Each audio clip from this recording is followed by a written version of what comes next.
Welcome back to 372 pages. We'll never get back. Or welcome for the first time, if this is you joining us for the first time. I'm Connor Listoka, joined by Mike Nelson, as always, in this quest we undertake to read through... Good day, Mike. The worst books that have ever been published. And why? We're entering book 38. Yes. And we've done over 205 episodes of this podcast. So we've seen a lot. But through all that process, last book we read, we decided was the worst one we've covered on the podcast. Yeah, that was the worst. I did not enjoy it. There was no skill. I mean, has there been any skill from anyone? I don't know. Hey, man, they wrote a book. Like, what have you done? That's true. They Makes put more money than you. sequence. Being below, I was thinking about this. Like, is it fair to put it below Sean Penn's book? And it's like, I don't know what to tell you, man.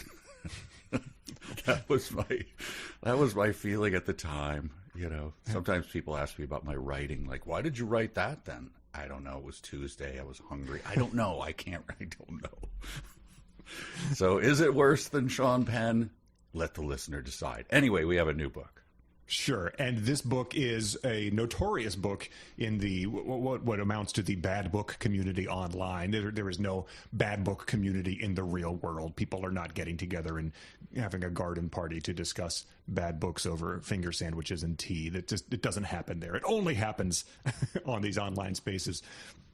But this one, we invite you to start those groups, though. However, yes, please. We just want a little cut of it. I assume you're going to make money off of this. Yeah, let's franchise this thing. 372 pages, meetups. Yes. But this one is Empress Theresa by Norman Boutin, and it has been dissected and mocked and reviewed by people for the past 16 years on the internet since it was published. And right away, my first instinct is we read 5 chapters of it this time and being like, yeah, this book that everyone has made fun of, the Amazon reviews from it, they had to close down because there was more than 10,000, which Amazon thought would never happen for review comments. The author lashed out at the reviewers. This book's not as bad as Mayor of Noobtown. No, I mean, I would say early on, it's early, but yes. Yes, major caveat. There's stuff to come. I'm sure the manifesto-y stuff will get thicker, will get more bitter and weirder and Grandpa No-ear. But so far from now, this was like a breath of fresh air. There were no stat sheets. There was things happened. It's true. No goblins. By the way, my grandpa knows, I don't know, I had to stop doing them at a certain point. So I think I was up to at least 8, and then I was like, I can't just like keep doing it. So variations on it will occur, but there is at least a dozen, I think. Grandpa No, I believe a form of criticism on the podcast that originated in Trucking Through Time, where Charles Harris had a soldier tied up to a post by Indians, had his junk cut off and thrown on a fire, and you just are imagining him bouncing his grandchildren on his knee, and then his kid walks in and be like, "Dad, what the hell are you writing?" Oh, this you're seeing this? Like, yeah, I'm standing right behind you. So that's exciting. Cutting off what?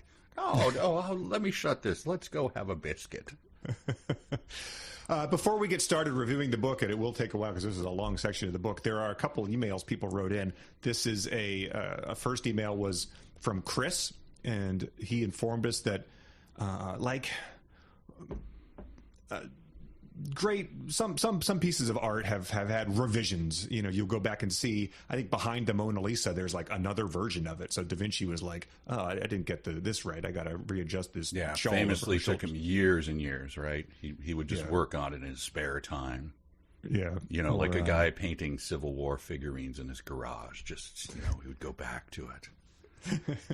What are you doing out there? I'm painting the Mona Lisa. What do you care?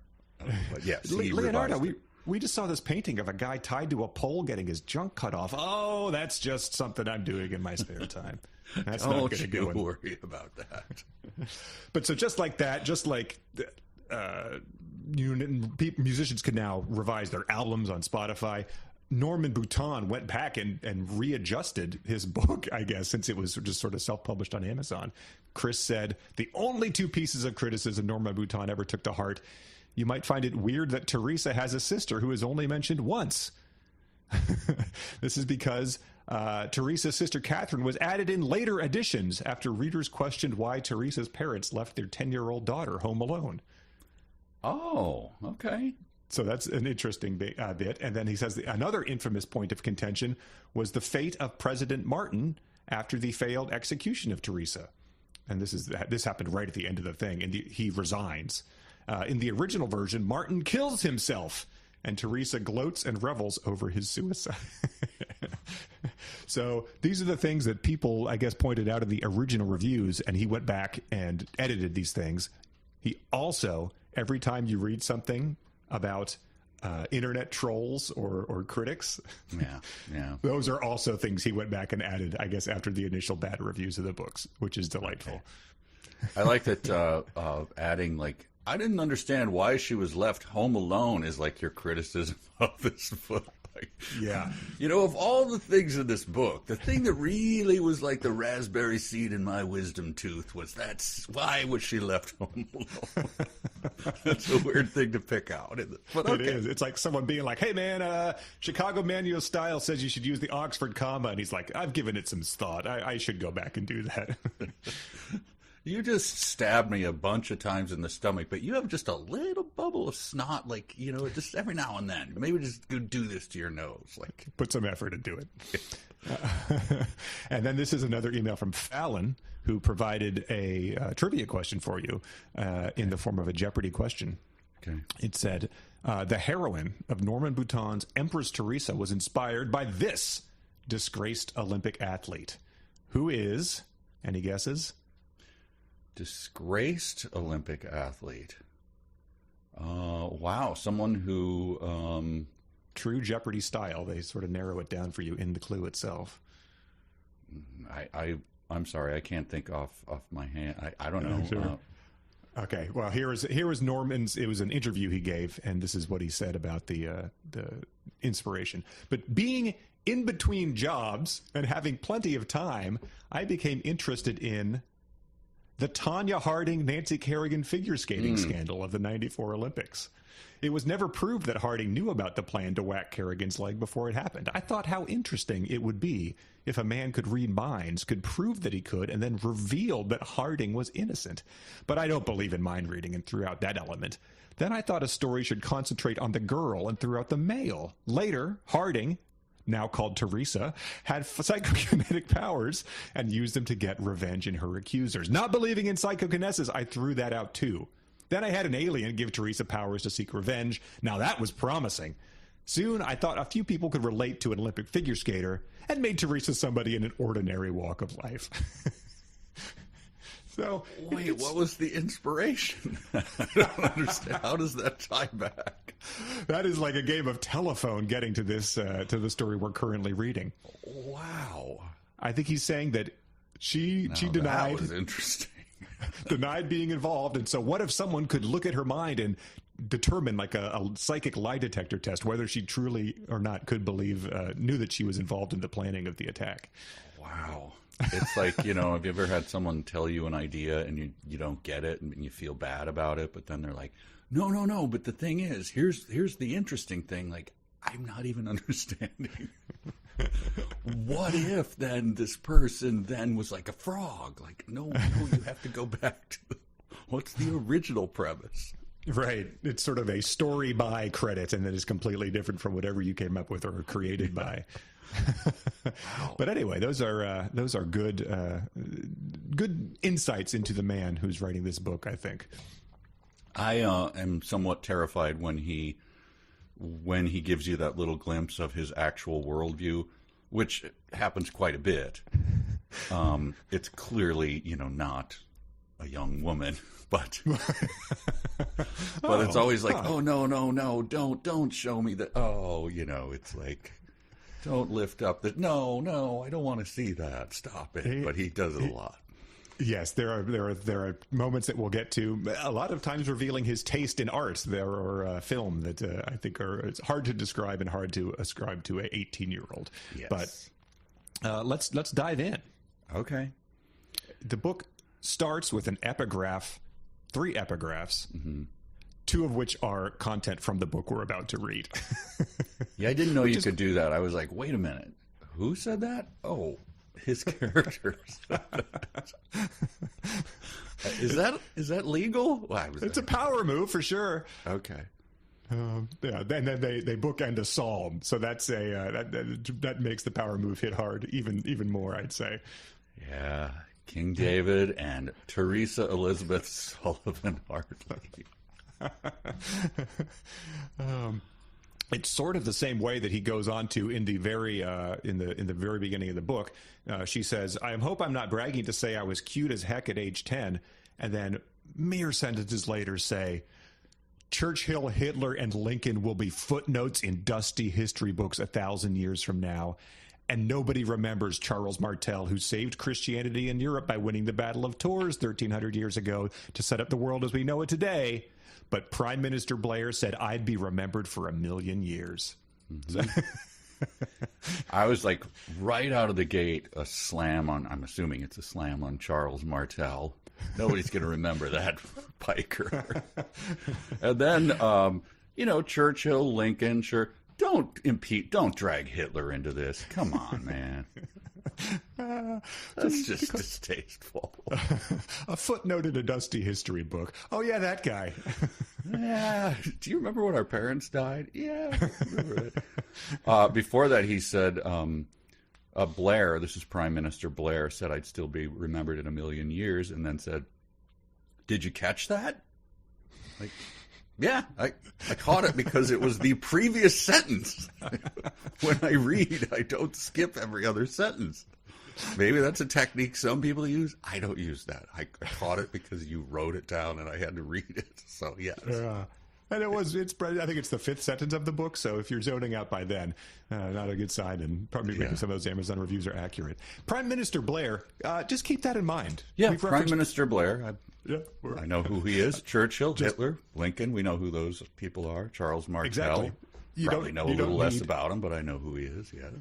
You don't need first names with Churchill, Hitler, or Lincoln. I can assume that. Nor Prime Minister Blair. We all know who you're talking about. We'll move on. Yeah, here we go. He says this is her. So I assume she lives, by the way, but who knows? Maybe she lives at least for a while because she's narrating the book, right? Correct. So we're lost in this confusing world unless we follow the directions of its maker, capitalized. So he is, in some sense, a creationist, or she is. I just put a note on that. Like, keep that in mind as we go forward. Okay. Just a little, we'll circle back to that. But okay, I think that figuring out where this guy is coming from will be a challenge, and it's good to have these little things in our yarn wall to go along with. Exactly. There's a little signpost for us. Okay. All right. The creation. All right. She goes then on to, she said, "Did you catch that earlier?" But she, so unclear about whether the reader is reading the previous sentences. She then goes on to sort of explain basic tenets of fictional narratives. She says, "I'll be telling my own story, which is a good thing because nobody knows it as well as me. The drawback is that there are some things I can't know because I wasn't there." For example, Prime Minister Blair and President Stinson mentioned they talked to each other on the phone. They must have talked with many other heads of state, and it would be interesting to know what was said. I can't know any of that, though. It can be frustrating not knowing these things, but remember, you'll learn some things in the same sequence I did. So it is sort of, if an alien was picking this up, they would be like, but how will this narrative, how will this fiction work if how you does can't first person work? I don't understand. So you won't be around for everything. You'll have to go back in later. This is one thing I learned. I love learning, how to read a book is great. When the book tells you how to read it, that's kind of like a children's book, like turn the page. Like, an Ouroboros, yeah. I appreciate it. There are, how many kinds of pressure do you think there are?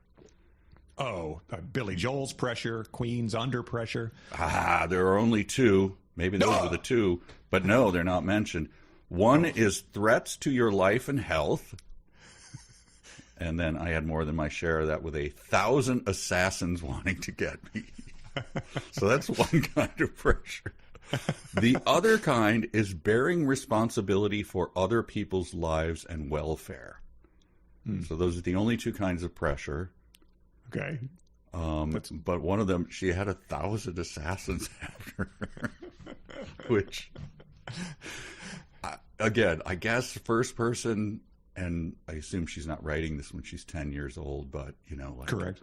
It is like a 10-year-old going, and then, like, there's like 1,000 assassins after me. There's like a guy with, there's like, and then there's a person with throwing stars. Okay, that's two. But no, there's like 1,000. A ninja came out of the helicopter, and there's 1,000 of them. Yes.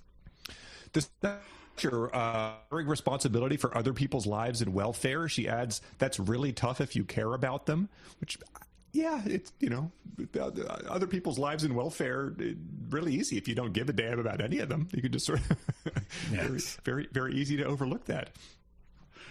And then this is a story from her youth, I guess. She says, this strange event seemed unimportant. And as I was reading it now, as it turns out, I guess it does, because who cares, but whatever. Trust your gut, man. It is unimportant. Yeah, the event, her mom saw a fox. Yes. So what a strange story. It would be quite concerning if her mom saw that and then sort of got hung up on it for the next 18 years. Yeah, yeah. Saw a fox. The fox walked away. This has happened to me, so I didn't know how strange. I didn't even tell anyone about it. You forgot about it for 18 years. You're the mom in Empress Theresa. Yeah, I've seen a fox and then it walked away. Yeah. If it had been a nasty fox, I suppose that would have been something to remember. But but okay. So the fox does come back, and this was important. This is once she's 10. Her parents have gotten married. They've had her, etc. A ball, softball-sized white ball, emerges from the fox and goes into her stomach. And she screams and runs inside, where she encounters her sister, who I guess was added in after the fact. No telling what happened in the first version of this story. I was baffled by this. Like, what? Here's the actual. In an instant, faster than you could blink an eye, a softball-sized white ball emerged from the fox and went straight into my stomach. And what is going on here? From where did it emerge from the fox? Mm-hmm. And then how does it go into your stomach? Yeah. Does it go the regular route? Like, did the fox like spit it into her mouth? Absorbed through the belly button? I'm not sure either. It sounds like a very bad special effect. And that happened faster than you could blink an eye. And then that's just kind of like, okay. And let's continue the narrative. Right. Yeah, there's unseemly sort of like impregnating implications there as well, but that doesn't seem to be the case. It is but it is, I believe, supposed to be the same fox as the one before, and we learn a little bit more about what was going on, but much later in the book. And then she goes. So her reaction to this is she runs inside, I guess, and screams. I guess if a fox spit a softball-sized cotton ball into my stomach, I don't know. I wouldn't be happy about it either. But at age 10, I was already conscious of my weight and tried to stay skinny. Mm-hmm. I should eat something. And this just reminded me, this apropos of nothing, a friend texted me out of the blue. He said every time he's making muskrat love, he's reminded just how thin Sammy is. And this is a song from 1974. And I was just reading that, and then all of a sudden I get this text. I'm like, what the hell is this? And I look, and it's him just saying this thing. Is that one of the muskrats in the thing? He'd specified? Like, yes, Sammy's so skinny. And then there's like, Captain and Tennille, 1974. And this, just out of the blue, he sent me while I was reading the thing about how she liked to stay skinny. Wow. Is this a friend you are concerned about, or is this a... I had to write it back. Like, obviously you were driving and heard this song or something. You look back at your chain and it's just Every text is a year and a half apart. They're all about muskrat love. You haven't responded to any of them. Yes. So I guess you looked through your text file, and the only person I could send my stray thought to is this dipshit. Thanks, man. Yep. I have a friend who I text every time I see something about the movie Belly from 2000. It was like a DMX Nas rap movie, and he, it was his favorite movie, so that's why I text him. He never texts me anything about Belly. It's a one-way street. That's good. He's giving you the long con on that one. I love all these texts, but I'm never going to text him back. She goes on to say, after she conscious of her weight, she tried to stay skinny. She eats fried eggs, a strip of bacon, toast, and milk. I gobbled all this down in a couple of minutes and soon felt better. It was too little eating after all. Nothing had really happened. I wrote down, I don't know what that means. It was Does too little eating anyone after know all. what that means? What is that? Nothing had It was really too happened. little eating after all. Nothing had really happened. I mean, a fox shot a softball into your stomach. That's that's something. That's not an everyday occurrence. But what do the words "it was too little eating after all" mean to you? No punctuation. It seems like one of those mistranslated subtitles from Star Wars Episode 3 where we got "do not want" from. Okay. That's a Darth Vader quote from Episode 3. So he went back in and revised everything, but that one he's like, "Stat." Yeah, absolutely. That's one of my finest sentences. Look, I added Sister Catherine. Everything makes sense now. I don't need to clarify this. My cousin Mary was diagnosed a schizophrenic. Well, that's sad. She has a cousin Mary, though. That's, good. And the whole Sullivan clan, so there is a clan, was biting their nails waiting for the gene to show up in some other family member. It wasn't going to be me.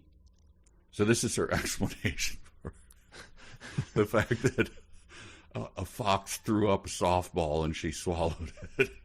I'm not going to tell anyone because we have a cousin and we're all sitting around waiting. I'm not crazy. I'm not going to say that. I didn't realize that just declaring it's not going to be you is a way to ward that off. People should really think about that more. Yeah.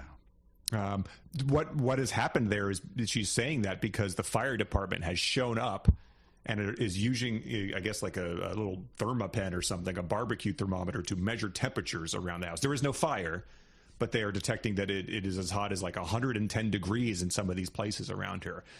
This is something that gets sort of explained a lot later, but I guess she is admitting heat now after the fox has softballed her. And so the fire department is here just sort of like putting their thermometer in a bush and being like, okay, that's 98 degrees. The front door is 110 degrees. And while they're doing this, a hospital burns down somewhere, I guess. But like this is... So they're waiting around and then who reported that it was slightly warmer? And by the way, she's talking about thermistor probes. Okay. So she knew about those, I guess, when she was 10. As a 10-year-old? Okay, yeah. Like, I see you're using thermistor probes there. Sure. I would do that if I were you, too. Fireman. My dad was a fireman. He was never called. We had the radio the whole time I was a kid that, was just always on. And, as a kid, you learn there's little bells that go off, little chimes, like beep, boop, boop. Like, oh, boy, that's a 5-alarm fire. That's like all the... so Dad's going off. Dad's got to get up and go.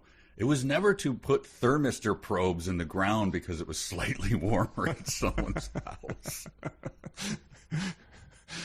It was always because there was a fire, is what I thought they did. But I guess there's a team just waiting every time the Earth is reported by someone. We don't know who reported it, right?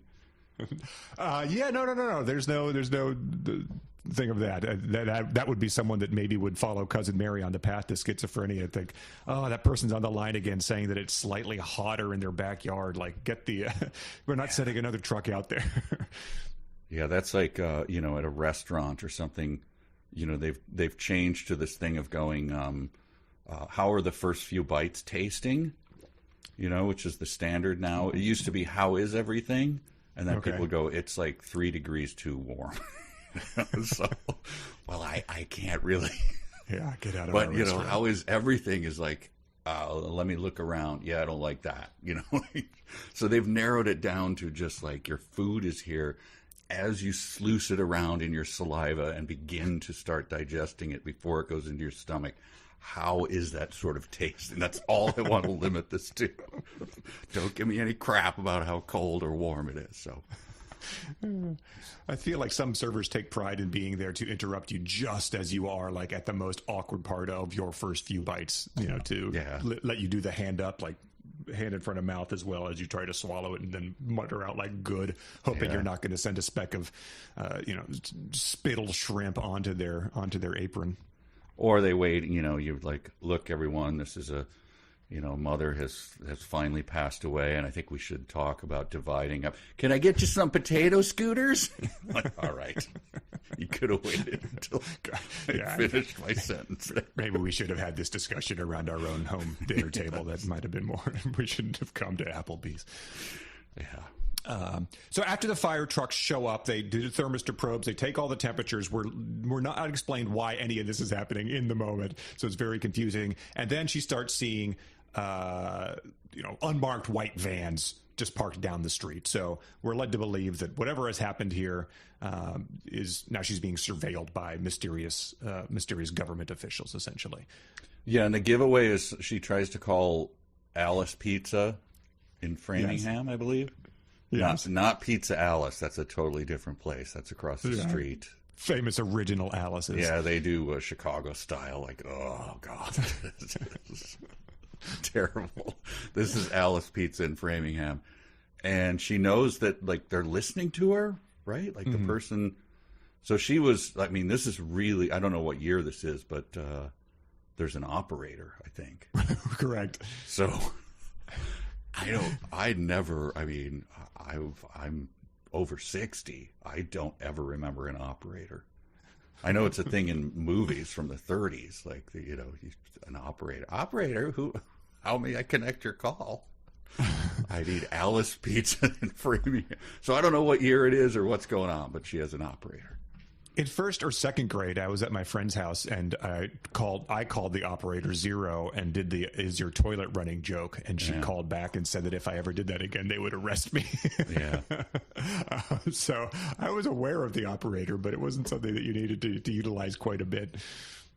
I once did the, there were the special codes. This was, I think before, this was like a rotary dial. But you put a code in or whatever, and then you could call in. You're the repairman. You dial 99799 or whatever.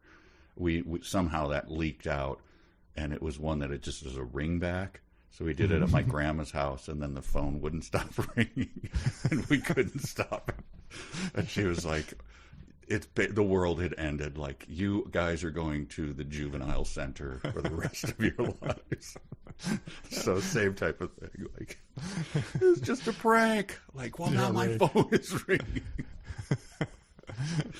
It was a amusing era of just being like, well, my mom's not going to pick me up from basketball practice for 20 more minutes. I think I just got to like start dialing random numbers on the payphone that's in the gym parking lot. Yes. So after Pizza Alice's Pizza, she rents a movie? Correct. This is so bizarre. It's a DVD, I guess. I guess it made it to DVD. Classic movie. She looked around for the classic movie. It's not classic 80s, by the way. It is classic 60s. 2001: A Space Odyssey. And then, any 10-year-old's choice. Yeah, exactly. So, she looked around for it. Like, I don't know. They don't talk about her grandfather. I assume her grandfather was like, "There's a great movie called 2001," and then she's like, "There's a really chilling scene in it." Mm-hmm. And I'm reading, going, "Ooh, is there something I missed?" And what might this be? Yes. Tell me what. I believe I saw the movie. I saw it as a little kid, and I was like, "I don't get it. It's not for me." Mm-hmm. She said the most chilling scene is, "Open the pod bay doors." Okay. Wow. Oh, yeah. Not really the deep album cut I was looking for there. He does, and he sort of recaps that for everybody in case you're unfamiliar with one of the most famous scenes in movie history. All of movie history. We could have had a flick sync of this whole thing if Ernest Cline had written it. Wow. Oh, yeah, exactly. When he flew back to the spaceship, he said one of Hollywood's most famous lines, "Open the pod bay doors, Hal." But the spaceship's computer, Hal, wouldn't open the doors. It was a creepy scene. We'll try to keep track of all this, but this is the first obvious movie from the 60s or earlier that is clearly just the author talking about something he likes in the and ascribing it to a 10 or 18-year-old girl. I was at first I was like, this is so great that the man behind, pay no attention to that man behind the curtain who likes 2001. And then they started to stack up. I'm like, okay, so this is a thing. I thought this was really funny that he did it. And then it's like, no, there's plenty more of them coming up. So this is what he does. But she says about this, like right after it, she said, and then I think she's talking to, what is it, Jan Smithers or whatever? Jan Struthers from the United States government. From the United States government. No department, just from the government. She's from Africa. She said, this is the narrator, said, "My curiosity about the Watchers overcame my wish to keep Hal secret." And at this point, I'm like, to keep the scene about Hal, the computer from 2001, secret? I think it's kind of out there. Seen that. I think that's a thing. One of the most parodied things in all of history. Yeah, it's like, the Carol Burnett show was doing sketches about it back in 1976. I don't think you need to keep it a secret. I think people know about it. So, another thing that was just deeply confusing in real time and gradually revealed itself with a very, very tenuous explanation. But essentially, what she's doing is calling the white ball, softball that the fox shot into her stomach, Hal. She has just starting to do that for no reason. The scene she described from 2001 has nothing to do with that. It just has the robot Hal. This robot softball and everything is not a robot. It's not talking to her. It's not communicating. So, but a 10-year-old, their logic isn't necessarily airtight. I was thinking maybe when he went back in for revisions, someone was like, in the comments on his 20,000 Amazon comments or something said, "I like not knowing. I don't. Why did she have to explain who Hal was?" And then he went back in and was like, "I'm going to take that out. You're just going to figure out over the course of the book that she calls it Hal." Yeah. I love this book has a bunch of those where you're like, what is he talking about? And then like 3 pages later, oh, it's explained here. Stop it's all doing very that. much. I had a dream I was in my house, but it wasn't my house, Like that is the logic we're going on here. Yes. I like not knowing. Oh, well, I'll just take out random paragraphs from my book then, too, and you won't know a whole lot of stuff. How about that? Did you catch that? No, I didn't, because I don't like knowing. I like not knowing. And she gives her a rundown of the entire incident, of the Fox incident. Mm-hmm. It's long, so I don't want to read the whole thing, but it does culminate in a truly amazing sentence. So I'm going to read a decent amount of it. How about that? Okay, that sounds good. Did the white ball look solid like a steel ball? Nope, fuzzy like cotton. What happened then? I ran into the house and waited. Then I ate breakfast. I thought I was going crazy. How long after the white ball jumped at you did the fire trucks come? Half an hour. Did the white thing change you in any way? No. Does it make sounds or talk to you? No. Have you seen it again? No. It's like it went away. How have you been eating lately? Like I always do. Jan took a break to think what else she should ask. This was the most important interview since Moses came down from the mountain. Yes. I assume, by the way, that when Moses came down from the mountain, that the interview, which was the most important ever, was done by Mean Gene Okerlund. You know? Oh, my. How many commandments? I got 10 for you here, Mean Gene. You want to see the first one? We'll take a walk around my back, Jack. 1, thou shalt not get in the ring with me unless you want a royal ass whooping. The most important interview. I also like the, I don't know, I'm not a lawyer, so you're doing the thing, and it's a kid, you have to be sensitive. There's a lot going on. but is an extremely important interview. The white thing, does it talk to you? Like, how have you been eating lately? Wait, what? Yeah. How's the consistency of the bowel movements there? Do you have any pictures of your poop I could see? Or wait, what? This is an interview that the 10-year-old is doing with the cell phone that they own, evidently, in a closed room while their mom is downstairs being like, are you still talking to Jan Struthers from the United States government, honey? Like, guh, Mom, yes. And then, unfortunately, in the middle of this interview, then once again, our author makes an appearance talking more about 2001 again. Like, oh, and then he gives the monolith was the alien, not the computer, right? Yeah, he sort of gives a weirdly unnecessary correction in the style of Frankenstein was the doctor. Do you have a name for it? Hal, like the computer. The monolith was the alien, not the computer. The monolith didn't talk. Does Hal talk? No. Hey, Theresa, what the hell are you talking about? Sorry, Jan. I know this doesn't make a lot of sense, but Hal was a human construct, and so they are just sort of like, I guess she's trying to own the 10-year-old on her Kubrick film knowledge here. Don't do it with, what is he, 60-year-old? At the time of writing, yeah. Okay, yeah. I mean, this was from what, 10 years ago? This is 16 years ago. 16 years ago. Okay. So hopefully his days of berating his critics are behind him, but we were going to find out. Okay, so Hal... Oh, and then she notices, so she gets a special new power, I guess? Yes. This was very, very odd. So I hadn't noticed immediately because it was small. It was like an orange golf ball at 40 feet. So is the 10-year-old doing a lot of golfing with an orange golf ball? So she knows how far away golf balls are? Look at 40 feet. Yeah, she'd be a hell of a caddy. Yeah, maybe she has that range scope, that people used to have, and look at the... In like a Call of Duty type of game, so you can aim your gun. She has one of those permanently in her field of vision. So she decides to go out, pick up some rocks, and start aiming at a can. An old can in her yard. And she says, I got the rocks once more and walked 50 feet away. Nobody could hit the can from this distance. I threw. The rocks hit the can. It's like, I'd put money on Greg Maddux being able to pick that off. Like a pitcher's mound is 60 feet and 6 inches from the mound. And he was known for pinpoint aim, so... And then she says, interesting, but I couldn't see any use for it. I mean, that shows a lack of imagination there. Yeah. If you were a kid and you could hit a can from 50 feet with a rock, you'd find use for it. I've got, the largest collection of enormous Scooby-Doo stuffed animals from the carnival anyone has ever had all of a sudden. She decides that she's going to go. She's like, what can I do with this newly found skill? She decides to go next door and play with Tommy. And she knocks on the door. He's, hi, Theresa. And Theresa says, hello, Tommy.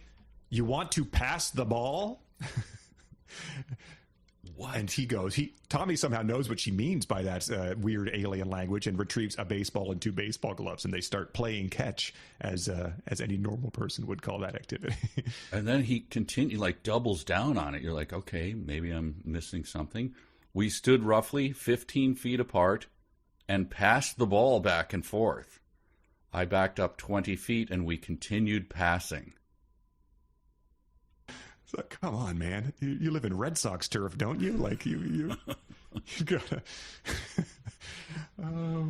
So when, it's that kind of special touch that these authors give you, that if you were trying to fake this, or if you were just putting your prompt into an LLM, that you would never be able to create. Just like speaking of Tommy Wiseau going out to pass the ball in the alley in their tuxedos. Like, no one would ever think of that except a maniac.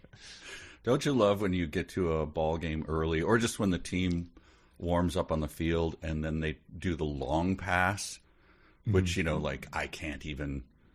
It's, of course, long toss, but they stand, 100 feet away and just throw the ball, with no effort, whatever. And it's like, I would, my arm would unattach from my body and hang down by my side if I tried to throw.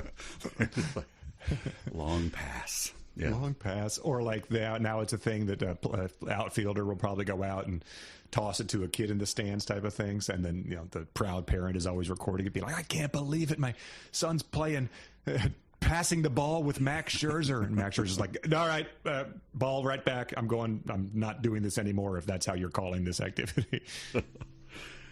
So Tommy Kern's father, right, comes out and they pass the ball. Correct. And because I think her throws are hurting Tommy's hand or something. Yeah, so he doesn't think it's weird to sit down on the steps and watch her dad play long pass with Theresa, and then he says finally, he's like, well, it's pretty hot. Let's call it quits, Theresa, the father said. Again, what? Are you already an alien? This is Tommy's father, right? Right. They're only the father. The father, yeah. Neighbors have been coming out of their houses to watch this, being like, Reba, get out here. That Theresa girl's passing the ball with Mr. Tommy. You mean the father? Yes, that's right. Of course who I mean. Well, I've been watching my stories, but if anything's going to pull me away from that, it's a 10-year-old girl passing a ball. And then several adults came up to Tommy's father after that and asked, how good is she? And he says, she's incredible. Someday she might pitch for the Red Sox. And this is 40 feet. They're tossing it maybe a little league mound. So the neighbors easily impressed, I guess. Mm-hmm. Well, that's nothing. No mention of velocity or... no, he's not doing the shaking his glove off. Yeah. And doing the, whack. The ball making that sound, the sizzling sound as it goes towards him. Yeah, whip crack. And then the steak sauce bottle incident. Yes. I have a lot of questions about this. Please. She breaks, the steak bottle doesn't open. It was too tight. The trouble with these steak bottles was the cap was so narrow. So are you listening to us, steak sauce bottle companies? There was no leverage to twist it. She tried, and she couldn't get it. No wonder little old ladies starved to death. So wait a minute. History's greatest killer. This is the reason. Narrow cap steak sauce bottles.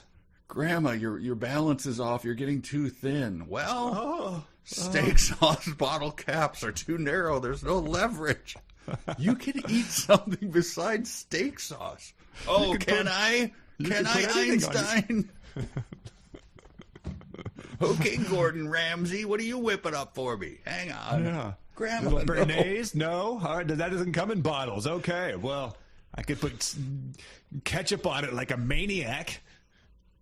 I mean, it really does read of someone who was like, oh, you have to shake mustard. That's annoying. What if you tilted it upside down so the bottle, it was always at the bottom where you squeeze it. You didn't have to do that. And at some point in time, that guy won out with ketchup because you can get that now. That's how ketchup comes. So maybe this was Norman Boutin's being like, well, it worked for the ketchup bottles. Maybe I can get them to make steak sauce with caps that aren't so narrow. And if I have to invoke the image of countless little old ladies dead on their floor alone, then I'm going to do it, damn it. I like it's, write what you know, and one day he's annoyed by the narrowness of steak sauce bottle lids. It's like one time I was meeting some new relatives of Bridget's years and years ago, and a relative who I he's, be nice to him. He's, my dad's brother or whatever. And I'm sitting with him how's it going? Cracked a beer, and he goes, yeah, the trouble today is that jelly beans are just terrible. They taste like gasoline. And I was like, yeah, boy, ain't that the truth? They used to be good. And then he was went on a rant about jelly beans, and I tried to stay with it. I mean, yeah, you're right. They really are bad. Right? Am I right? Of all the things for an old codger, though, to follow, you know what the trouble is today? That's one that I'd be like, well, I'm going to pull this thread as far as it gets me. Let's unravel this sweater. Uncle Jim really seemed to like you. Yeah, I bet he did. I just agreed with his screed against modern jelly beans. Yeah, wait, he doesn't like jelly beans. You look outside as like someone's about to serve him a dessert that has them in it, and he just upends the serving tray and berates them. They both sound like sub Andy Rooney rants, where like he's sending his writers back to the drawing board, being like, "I can be pedantic and old about things, but not come on." I opened up my drawer and saw a jelly bean yesterday, and I had a whole thing written, and I threw it away. So come on, guys. So the whole point of the steak sauce thing is that she's trying to get this cap off, ends up breaking the bottle, spilling steak sauce, says a steak sauce bottle had particularly thick glass and should be unbreakable. How had I broken the thick glass bottle, which not even a strong man could have done? Did I have a lot of strength? And she goes on to then like lift up the edge of the couch like the Richie Rich's maid to vacuum under it. And then she takes a horseshoe, which I guess her family just sort of had lying around, and bends it like Vladimir Putin bending trying to bend a cast iron skillet in that famous picture.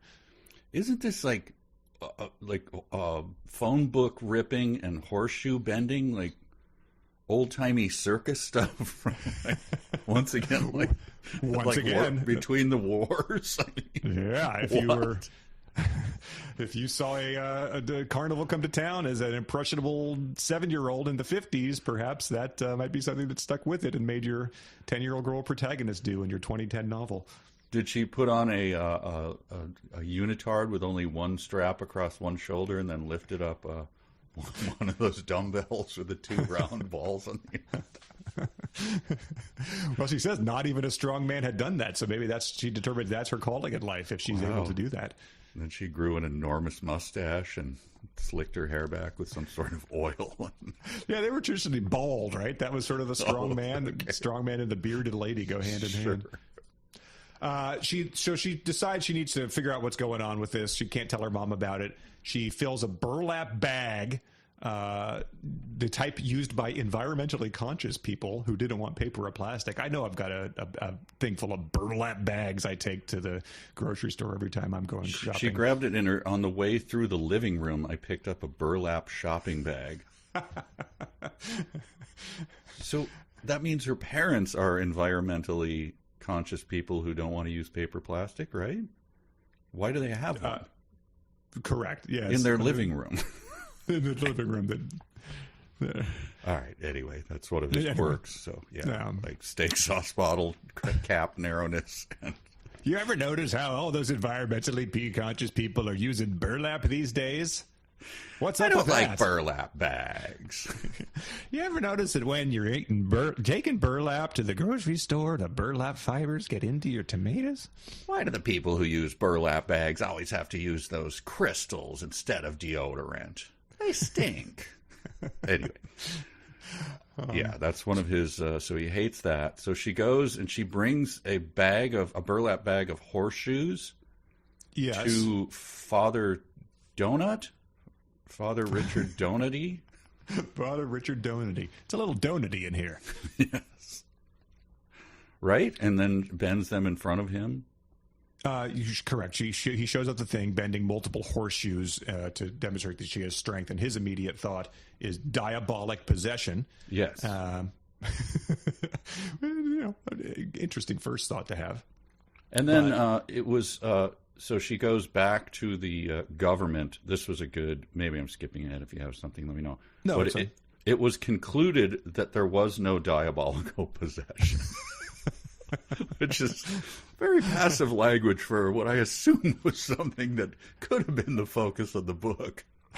The time we locked the 10-year-old in a room and sprinkled her with holy water until, we saw welts on her body. Pazuzu, come out. I cast you out. Yeah, so that was the most interesting part, was skipped over with the most passive sentence in the entire... It was concluded that there was no diabolical possession. I was a perfectly normal good girl. Mama's apple pie. The 4th of July. And they emphasize that a lot, that she's a good girl. So I kept writing that note down. But So here's an interesting thing. Tell me if you follow this. Tell me if this was an interesting part of your growing up or your children or anything like that. Part of the decision, she's going to skip 6th grade, go straight into 7th. Mm-hmm. Part of the decision to let me skip a year was my hair. It started growing very thick after Hal came around. I mean, you could grab a handful of my hair and feel the weight like it was wet. Mom was sure this was a sign of my change in life, Grandpa no, and I needed to be, with girls, my own emotional age. So, when they were doing the advanced testing, like AP testing when you were a kid, I remember in 2nd grade they made me they're like, what would this shape look like from above? Or put these cartoon panels in order. They never grabbed my hair to just be like, it doesn't feel very wet. He's not going into the GT program. Mm-hmm. No, I was telling someone the other day, the only time I remembered anyone messing with my hair, like an adult, was picture day. And then you just stand in a line, and it was just like the most depressing thing. And sit on the chair, and then the guy would be like, hey, what's your name? And then there'd be a teacher next to you who would just run up and spit on her hand and then comb your cowlick down or whatever. Are you allowed to do that? I don't think anyone but my parents are allowed to spit on their hands and comb my hair down. Maybe that was a psyop. They were actually testing for increased intelligence or HAL presence that whole time. That's what those lice screenings were for. Yeah, she swabbed it on a thing, and now they have my DNA. Dang it. Should have known that. Well, they determined that she's going to skip a grade, and then they revealed that the government is employing 400 people to watch her 24 hours a day. Yes. I work for the American government. How many of you are there? Hundreds. I would just think, current critics of the government would laugh at that. Yeah, if only. Yeah. Well, back in the 30s, there were hundreds, and that was fine with me. She's remarkably chill about the whole thing. 400 people are employed by the government to watch you. Yeah. And my mind goes to the guys who came to take ET in those bug spraying suits. And of course, that was just like, oh, we got to get out of here. It's terrifying what these government goons might do. But she's going to meetings with them. She's telling them how her day is going, talking on the phone. I'm sure kicking her heels up on her bed underneath her George Michael poster type of thing. But the whole government is just remarkably friendly and part of her life until they're not, I guess. Yeah. And, Jan, she can just call her up, right? Yeah. Like Alice Pizza. Like Jan Struthers. Yes, I know. I just call you that because it's cute. And then the chapter ends with this. This is pretty good. Jan said, and I assume there's no reason to believe that Jan is lying or making a joke here, I think. I suggested we just give you $10 million if you promise to stay home. They turned it down. So, the 10-year-old with $10 million, not suspicious at all. Hey, how you doing there, darling? Give me, give me all the lollipops. What the hell, Yeah, get yourself a little something nice, sir. Yeah, cramming it down his pocket. Oh, my goodness, $300. Thank you. That 10-year-old has $10 million. I see nothing odd about that. Wait a second. She appears to be emanating slightly hotter temperatures than normal. Let me weigh her hair. Yeah. I'm suspicious. That chapter ends. It goes on to chapter 2, which quickly jumps forward to high school, where she has essentially used the amazing powers of Hal, the Fox softball, to become the 90s movie Rookie of the Year. Yes. Where Henry Rowan Gardner gets injured and can then throw a fastball 120 miles an hour or whatever it is. Yeah, she all of a sudden it's the bad news bears, take Japan or whatever. Yeah. Girl on the boys' team? A girl with hair like that? I don't know. And she throttles it back. She says she throws only at 80. Yeah, she could throw well over 100. Well over 100. Very odd specificity, and the fact that she has to dial it back made me think, why 100? Why not? I could easily throw 300 miles an hour. Sure. Because 100 is kind of people do throw at 100 miles an hour. Right. It's Lots of people do. I mean, it would still be odd because physiologically you're a little too small to throw 100, I assume. I don't know, but... Well, she explains that away. My speed was explained as being the advantage of being small, like a lightweight boxer being much faster than a heavyweight, but not as strong a hitter. So a absolutely ludicrous explanation. I guess that's what the adults are telling themselves. But we all know that the taller pitchers with the longer arms have the leverage and physiology to throw it harder. But they're being like, what if the exact opposite were true? There you go. I was telling Bridget, like, you know, the big unit like hit a bird, and she's like, "What?" Well, like, first of all, you don't know who the big unit is. She's like, "No, what are you saying?" And we were sitting talking, so I said, "So I'll send you the video." I sent her the video like 2 days later. She's like, "What the hell is this?" But the other thing was, and I was like, "I don't know. It was just one of those weird moments, like, you know, Fabio and the goose." And she goes, "What are you talking about?" Oh, come on. So two things. No. Like, you didn't know that Fabio, like, what are you saying? Oh, that's absurd. We've lived together for many years, and you didn't know that everyone finds it funny that Fabio... Yeah, that was, I mean, you know, the late night fodder for 3 months. That was a simpler time. That was all it took. Yeah. And I had to look up two things. I'm like, look, man, I hate to send you this one too, but just so you think I'm not a weirdo. And I looked it up, and it's 25 years ago that Fabio was hit. Wow. Want to feel old? When was Fabio hit by a goose on a roller coaster? Man. I mean, when was the Randy Johnson thing? That had to be not soon after that. Yeah, I thought they were around the same time. The bird abuse kind of happened. Oh, tremendous. Now, the kids these days wouldn't even know who Fabio is. So she goes on to say she joins the baseball team, the high school baseball team, even though she's a girl. She was on television all the time. Yes. For a high school baseball team. And then it goes into the first, I guess, revisionist screed added into here. She learned something about the world. People said bad things about me on the internet. I wouldn't have thought it was possible. Complete strangers on the internet's social media, not like the print social media, the internet's social media, said all kinds of terrible things about me.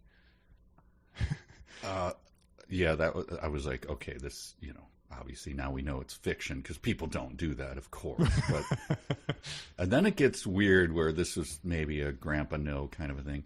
Even worse were the websites that a few people started about me. So now they're starting websites. I assume there's like Starfields and black backgrounds. Oh, yeah. Stephen King shot John Lennon type of thing. Yeah, blinking type and all of that. They questioned my sexual orientation or said I must have gone to bed with the coach to get on the team.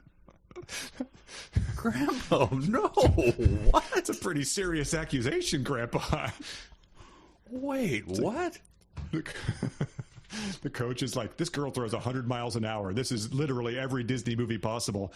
Wait, no, like she throws 100 miles an hour. That's what's happened here. Like I don't have to prove anything. Like she's striking out every single hitter and pitching a perfect game every time. There is no sense that there's anything untoward going on here.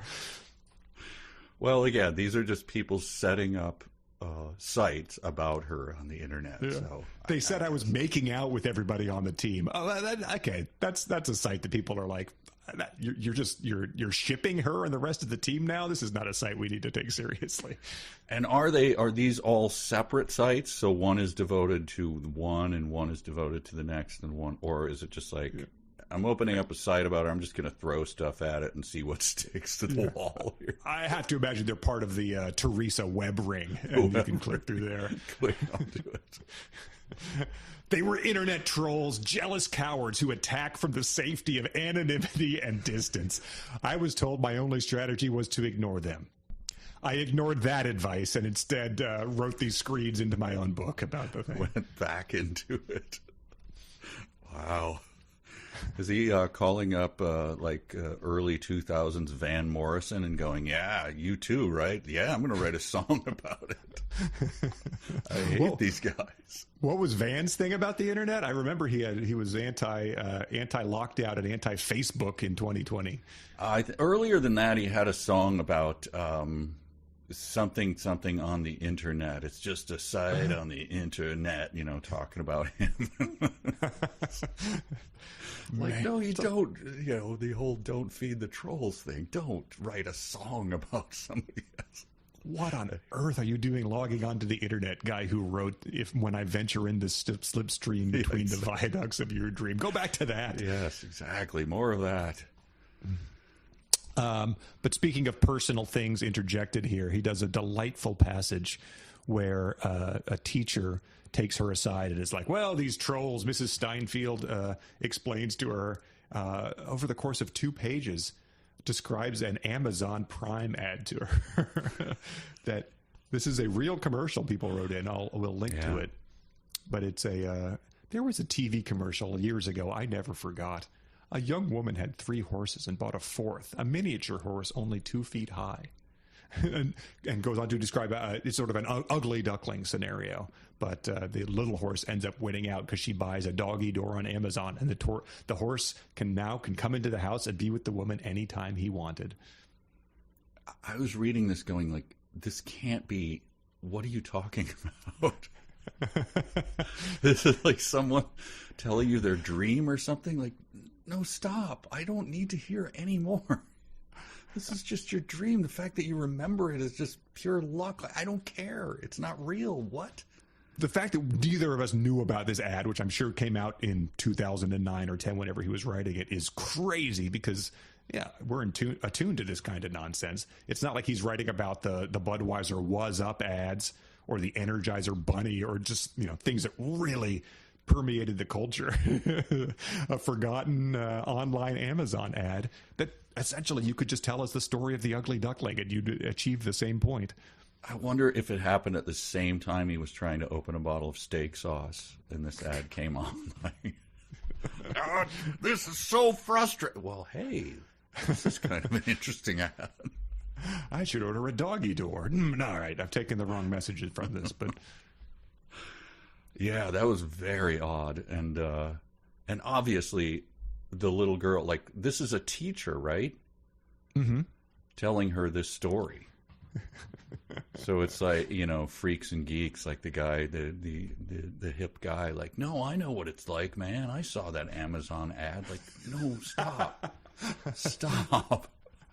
No, please let me go. Don't finish the story. I'm good. I know how ads work. Like, it's fine. Like, all right. Does that make you feel better? Yes, whatever. I've got to go now. Oh, it's delightful. What else? Oh, she describes that the kids she hung around with weren't like the phony kids in Hollywood movies. Another little screed about how he perceives kids in Hollywood movies. She describes her schoolmates as good kids, and they probably were at your school too. Mm-hmm. And then she meets Jan Struthers again. She agreed to a meeting in a nearby Burger King where the noise gave privacy as good as the Sahara Desert to update each other's thoughts and info about Hal. Yes. There's a typo there. Oh. The noise gave Oh, sorry. Yes. Yeah. I didn't. The noise gave privacy as good the Sahara Desert to update each other's thoughts and info about Hal. I know we agreed like not to. Yeah, but it's like, I guess if I had gone, if I had a time machine, I'd go back in time to when that Amazon thing of his book was still open, and then I would type that in. Nice typo, page 43. Like, now I got to go back in and correct that. Let's see, add a sister, talk about the trolls, correct the typo. That's the one thing I'm not doing. I can't let the trolls win. Besides, that guy had a time machine and didn't go back and push Lincoln out of the way. Like, no, he's the real monster. So she says, okay, this is the moment where I'm like, I don't know what to do with this. President Sheffield authorized a secret office in the Pentagon The Office of Orbital Phenomena Surveillance. OOPS for short. What am I supposed to do with that? Am I supposed to laugh? Am I supposed to hate it? Am I supposed to, like, what? You tell me what I'm supposed to do. The humor in this book is pretty non-existent, and I think that is one of the attempts at jokes. It is not. It doesn't make me revolted like the jokes of like hard and long, just like how my wife liked it from the last book. But the fact that it is so straightforward and sincere here makes this even stranger. There was 3 paragraphs talking about a horse ad. I mean, and all of a sudden there's this joke about we know government acronyms, huh? Here's a joke. Like, I hate you. Like a little thing from Dr. Strangelove or Pynchon or something, like coming onto here. Like, I don't know. So she says, the government, who has 400 people watching her at any given time, when you rented that 2001 movie, they knew you were aware of Hal. What the hell? How in God's name are those things connected? Do you have any idea what that means? That's like... time traveling logic, because obviously she started naming the thing Hal after she watched the movie. It didn't make her rent the movie. She had seen part of the movie on TV and I assume wanted to see the rest of it in DVD quality or the bonus features or something. It's okay. So you didn't understand that either. No, it's very weirdly retconned and just sort of presented at face value. Okay. We were aware of it when you rented the movie, but I only call him Hal because I rented the movie, but correct. Well, you were only 10 years old. Right. So anyway, let's move on. And it's like the Sahara in here. There's so much privacy. As that guy orders his, extra fries or whatever. Yeah. The bathroom, though, that's been locked forever. Someone must be getting busy in the Burger King bathroom. I'm not sure. I also like that the Office of 400 has just all started calling it Hal because that's what the 10-year-old girl deemed it. Yes. But I guess they are operating as oops, so they don't really have a leg to stand on. How about this? I hadn't heard a peep out of Hal in the 6 years since he merged with me. It was a safe bet he didn't travel a million light years just to watch me take showers. Grandpa, let's settle down. Let's back away. Don't want to have to issue it just yet because it's coming. It certainly is coming. I also wondered, of course, I had the grandpa settle down thing, but also the little softball in her stomach is able to watch her take showers.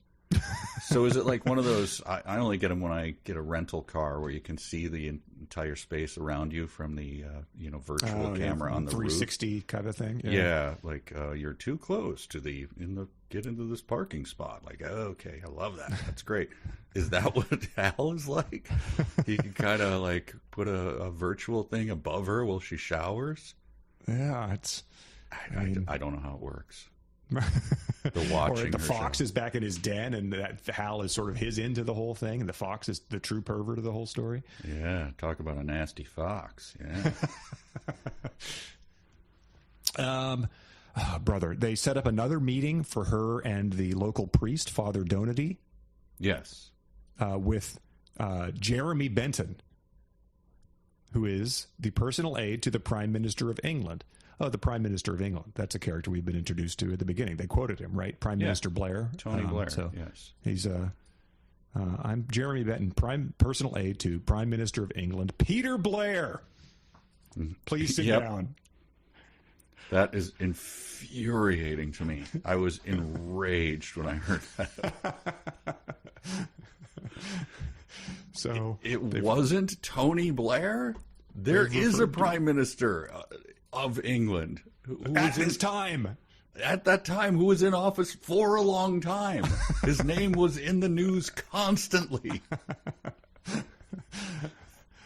Oh, just a coincidence. He's just keeping us on our toes. Before that, by the way, there was they tell her, I think, you might need the knowledge of Thomas Jefferson and the wisdom of Abraham Lincoln. And I just thought that would be a good time for, you're Abraham Lincoln, you're Thomas Jefferson, you're Thanos from Xerxes 400. Whoops, I didn't mean to say that. Or oops, I guess, as your organization would say. I'm Hal. You're Peter Blair, speaking of fictional characters. Why? Why did he do this? It's an amazing choice. He's Again, talking about real characters and real things. And except for the president is not real. But the prime minister's a guy named Blair. And then he just says Blair for page after page after page. Prime Minister Blair. Peter Blair. Peter Blair had just gotten back from a meeting with President Obama. President Larry Obama. Yeah, Larry Obama. Come on. That's right. Works at the gas station down the street. You don't know him? God. Infuriating. I was enraged. But again, the type of little detail that you would not be able to replicate if you were doing this on your own as a non-maniac. And by the way, so Jan Smithers or whatever, Mr. Smithers disappears. Jan Struthers. Mm-hmm. Your friend Jan Struthers mailed a package of 4 volumes to Canadian Prime Minister Jean Turgeon. What year is this supposed to be? Aren't there cell phones and stuff? Yeah, you'd think that the Oops would be conducting a lot of this digital reconnaissance. You'd think they have some secure version of Dropbox or whatever, but no. I'm going to the store. And UPS store. Jan Struthers like, I'll send this cash on delivery because, man, these books are heavy. And, man, when you send it across the border, then you got to do the tariff form and everything. So, brother. I remember once a couple years ago, well, this is a while now, but long enough where it was like very anachronistic, where someone had a contract for me and they're like, oh, you need it, what do they call it when the person has to seal it? Notarized? A notary public, right? I'm like, I'll just send me the thing and I'll sign it and I'll mail it back, or I'll email it back. And they're like, no, you have to get it notarized. It's like, oh, so I have to print out because the notary has to see the entire thing. So that it was like 5 contracts. I had to print them out and went to the notary, and then I had to ship those to them. So it was at the end of all of this, and it took like 2 hours. I was like so annoyed. And then the person, rings it up and is like, that'll be $400. Why did you just email me this? A notary public? What? And it was for something that eventually didn't come through, of course. Like, we went a different direction. My God. My Notary Public story is in San Diego. There was one, you could walk to from our house. I don't remember why we had to get something notarized, maybe to get a safe deposit box or something. Or maybe it was marriage related. But you had to go to the Notary Public, who operated their notary service out of their sandwich store, the Rock and Roll Sandwich Shop. Nice. Where you'd be like, I'll take the Janis Joplin, that's a turkey sandwich, and a Jimi Hendrix pastrami. Can you also notarize my marriage certificate while I'm here? It's like, yeah, this seems like a really good official system we've got here. Goes to the key ring and like, let me get then has to get that special stamp out. Right. Okay, and then puts a green eye shade on. I'm a notary now.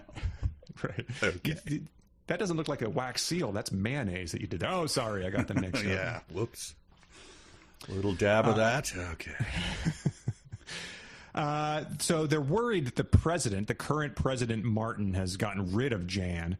Who knows? I don't think that pays off or anything by the time we're done with this. The Father Donati says, the Holy Father is interested in your case. He'll protect you in Rome. So the Pope has been informed about Theresa's case. And I think that's sort of where it wraps up. So wait, the president, right, is now Martin, and so there was another president? I think the president switched. I think this is the current president until the end of all the chapters we read this time, where his plan went awry, and then he resigns. Oh, I thought there was a different a President Martin and a President Gardner. Oh, I think he switches, and the new president is like... I guess they have, right. I think the new president is like, we don't like this. I'm axing the Oops project or something like that. It does say, you've had a President Gardner who knew about you. He changed nothing about your arrangement with Struthers, referring to President Martin, I guess. So, okay. I don't know. Who knows? President Gardner was Rosencrantz and Guildenstern, I guess, just killed off camera. But this is the important thing to note here in this scene. So this is all being explained.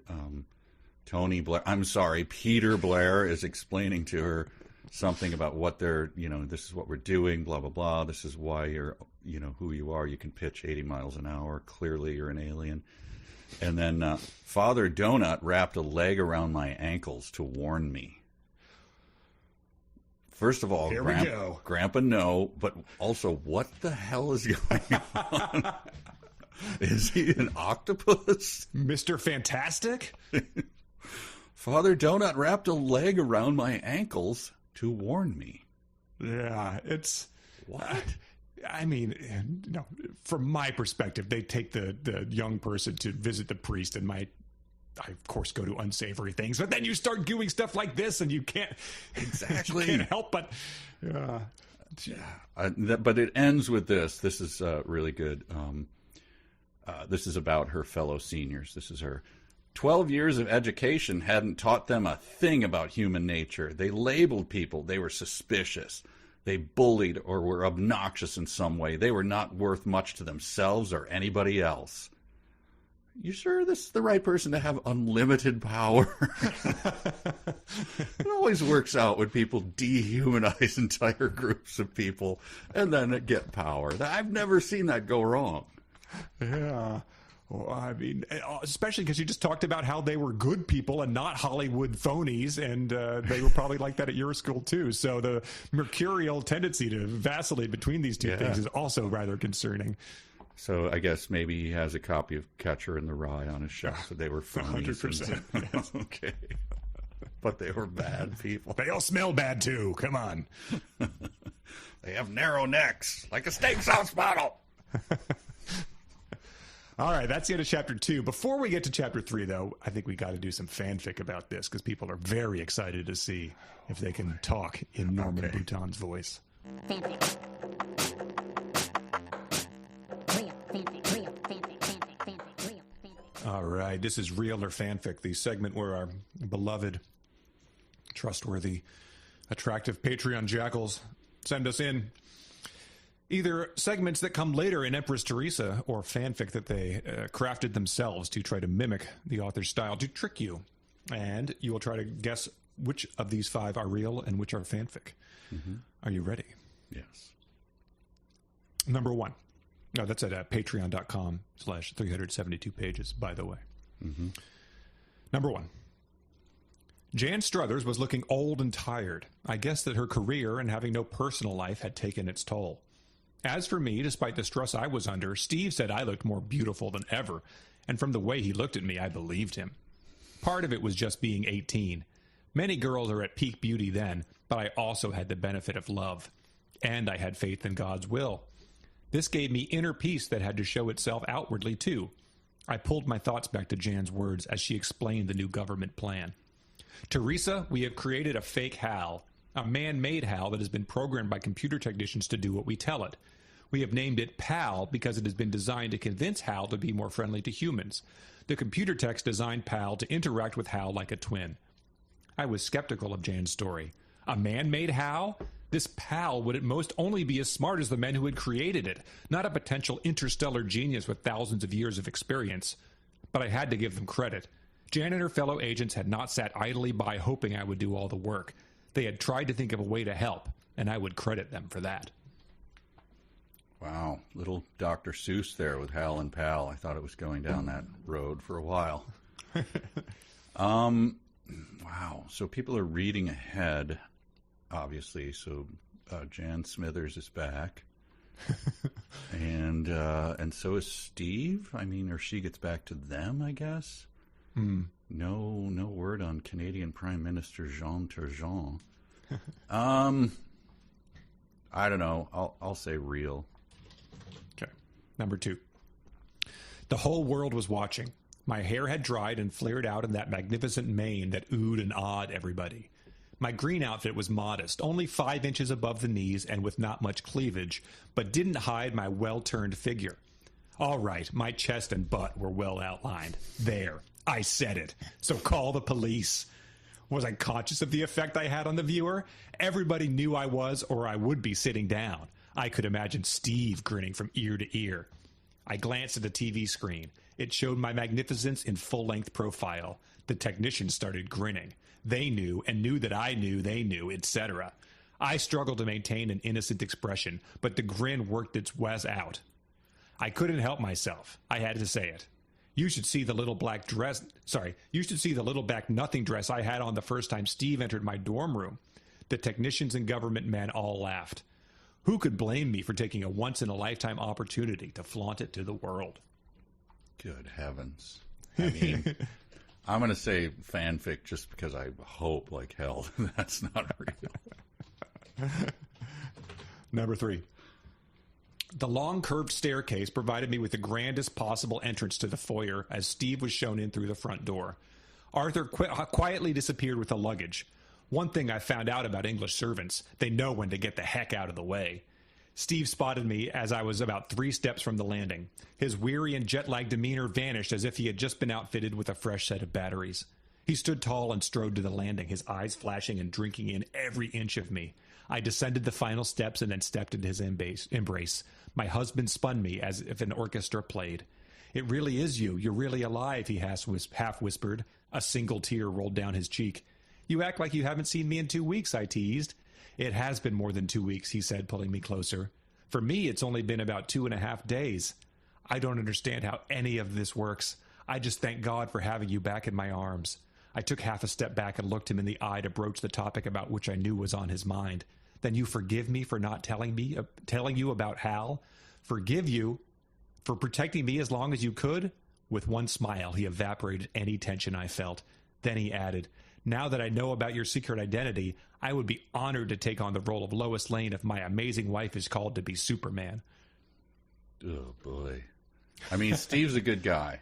You know, there's True. nothing. Yeah. He's a solid dude. Puts up with a lot. Yep. BC grad. I assume he graduated. I'm going to say that's real. Okay. Number 4. Steve found an American Fireman's apparel website. They sold authentic American Fireman's helmets. These helmets had brims all around that caught water and guided it back to... These helmets had brims all around that caught water and guided it in back of your head to fall on the ground. No more perfect headgear had ever been designed to keep your head dry. Steve ordered 3 helmets, 1 white one for me and 2 black ones for himself and Mr. Blair. They were optional shields with the names of major American cities. I chose a New York shield for my helmet in honor of the 220 firefighters who died in the 9/11 disaster. Steve ordered my white helmet's New York shield with the words Chief on it. His and Blair's helmets would not have the shields. There was also an optional and very ugly leather neck cover, which I guess was supposed to protect you from a fire's heat. We didn't order those.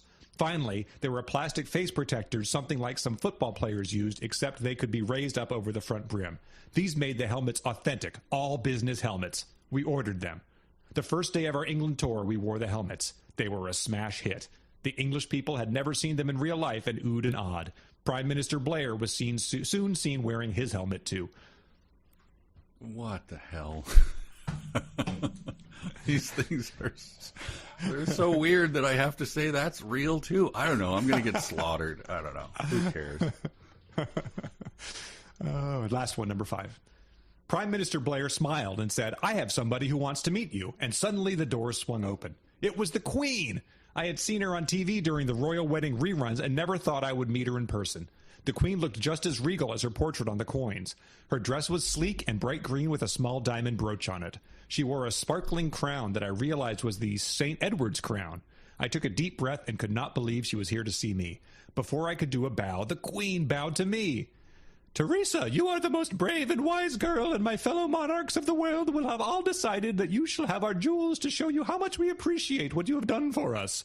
We have sent all our castles and jewels to you. They are all yours now. We trust nobody more than you with these precious items. She handed me her crown, and I placed it on my head. Blair and the Queen applaud with joy at my new look. I look like $1 million. Perfect impression of the Queen, by the way. Thank you. I've The late Queen. been in character for the past 6 months. Lauren is fed up. Yeah. Oh, man. This is my annus horribilis. Trying to come up with the answer to this. It's just so odd. I don't know. I'll say it's real, and I'll just take the consequences. All right. Let's get on with this one. Annus horribilis might be correct here. Okay. Well. Number 1. This was Jan Struthers, Hal and Pal, Pop on Pop. Mm-hmm. You said real for that one. That was fanfic by Katie.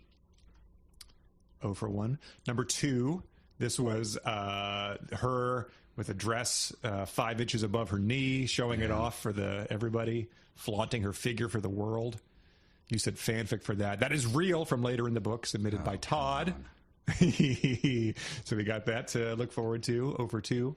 Number 3, this was making the entrance and Superman and Lois Lane. You said real for this. This was fanfic provided by Chap. And number 4 was purchasing firefighter helmets and wearing them around London. Yeah. In weird detail. You said real for this. And it is real from later in the book, submitted by Jens. Okay. Very curious to see how that factors into everything. And then number 5, Prime Minister Bear introduced her to the Queen, who gives her all her jewels and crown. You said real for that. That was fanfic written by Anne. So a 1 for 4. Well, it's tricky. It is tricky. Literally anything could happen. She gets exploded by an atomic bomb in a chapter or 2. I know. So, that's what that's what I'm up against. Whatever. Okay. I mean, when you're riding high, like off the last book, if you believe your critics when you're riding high, you got to believe them when you're bad too. So, all right, I'm terrible. Is that a Norman Boutin quote there about critics exactly? That seems like they're all a bunch of trolls. Steak sauce bottles are unbreakable. They keep telling me they're not. I broke one yesterday. They say, no, you didn't. Show me. Anyway. They had one brand with a wide bottle, Moxie steak sauce. They don't make it anymore. They stopped making it in the 70s, and it's been downhill ever since then. Hang on, I'm going to take my Carter's liver pill, and then I'm going to come back and rant some more. Chapter 3, she heads off to college. Boston College isn't a small college, and it's not in Boston. A few seconds later, she says, the campus itself is small enough to make any pocket. Yes. But whatever. It's like, I'm there. That's nice. I had the exact note. Literally 2 sentences apart. Boston College isn't a small college. The campus itself is small enough.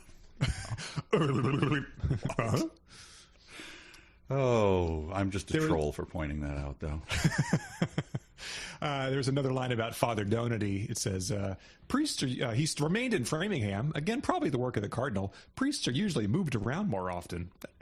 Yeah, I'm aware of that. I'm also aware why they were moved around. You're not making this easier for me.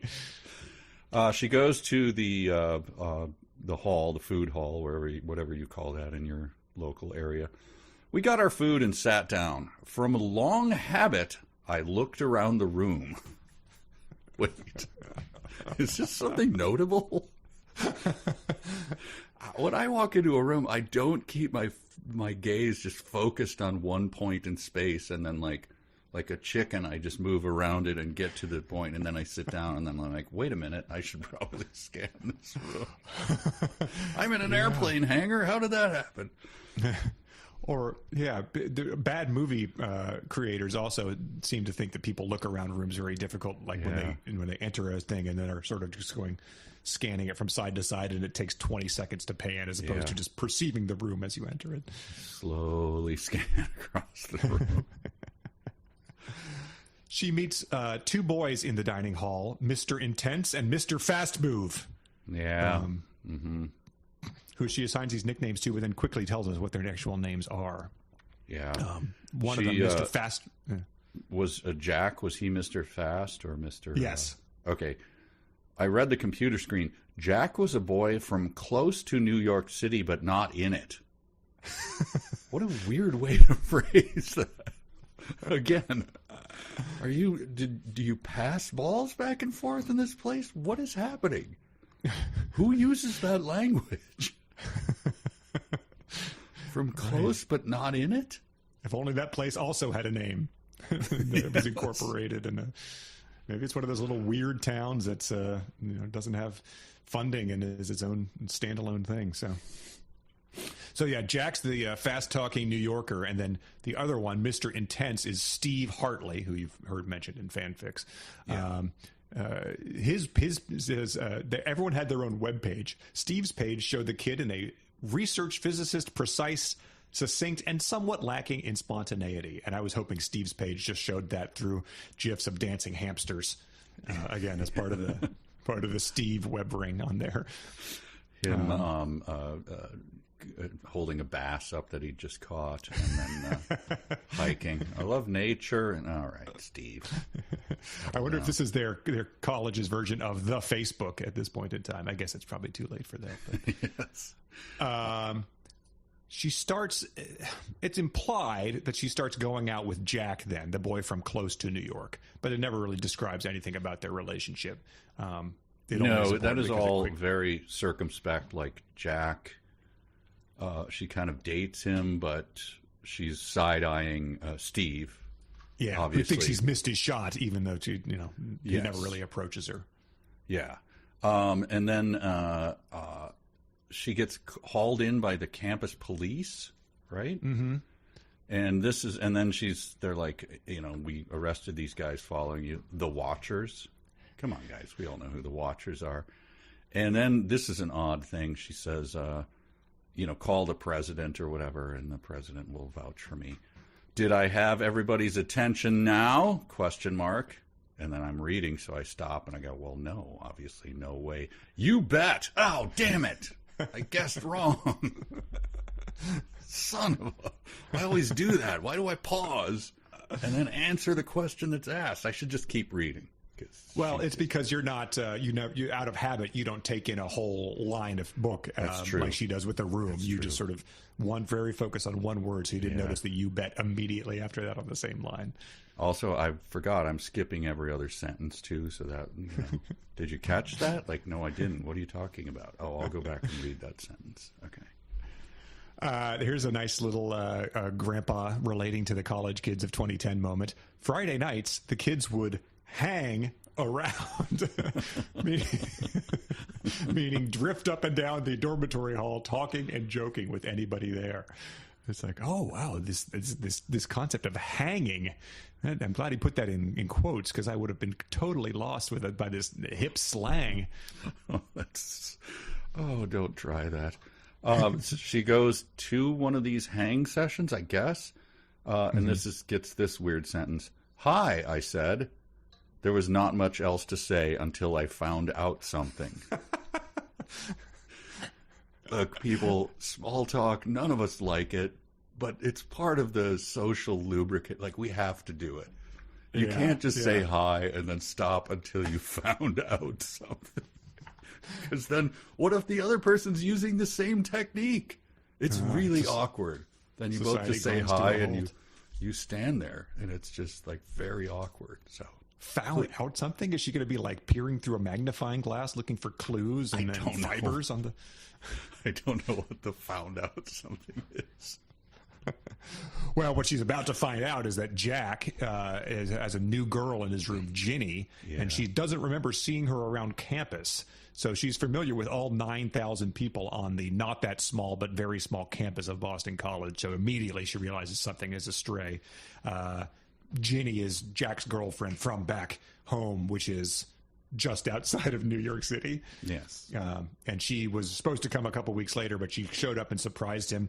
Savvy Riff Tracks fans that go way back will recognize this as a very familiar scene. This is how the movie Crossroads with Britney Spears ended, when they traveled away all the way across the country, and the blue beer drinker was revealed to have another girlfriend. Mm-hmm. And the one girl she was pregnant from him, right? Yes. That was not the one, but she recognized him based on the blue beer. Yes. That he had been the one who had gotten her pregnant back on the night of the big dance when he went missing or something like that. So it's really a special movie. You should really watch it. It's very good. Also, there's no cell phones back then, but that was kind of the mode of, like, all of a sudden people just don't have phones. Whatever. It was 2002, probably. Yeah, exactly. So then we get a long section, right? She's, like, trying to, knock Steve's eyes out, right, with her dress. Mm-hmm. Don't we get, like, a bunch of grandpa knows here? Yeah, a bunch of grandpa knows. She pulled out my little black nothing, a backless dress made of flimsy, clingy material. It was something appropriate for my party, but in my room, Jack would find it hard to forget. 6 inches above the knee wasn't a big deal these days, but to make it more interesting, I folded back the hemline 3 more inches inside the skirt and taped it. Now that was a dress. And so, Grandpa's painting 9 a inches picture above here. the knee. Measure that taped. out if your knee is available to you and you have a tape measure around. And so what is she doing this? What is she going to do to get back at Jack and make him so jealous? Well, she sits and watches the Caine Mutiny. She puts on the Caine Mutiny, a movie she's seen before. And as an 18-year-old girl wearing her sexiest dress might do. Yeah, I didn't know she was 18. I forgot, but because, well, no, she's later. She's in college. Well, she has skipped a year, so maybe she's 17. Who knows? Either way, Grandpa needs to settle down. But she not only puts this on, she describes the Caine Mutiny at great length here.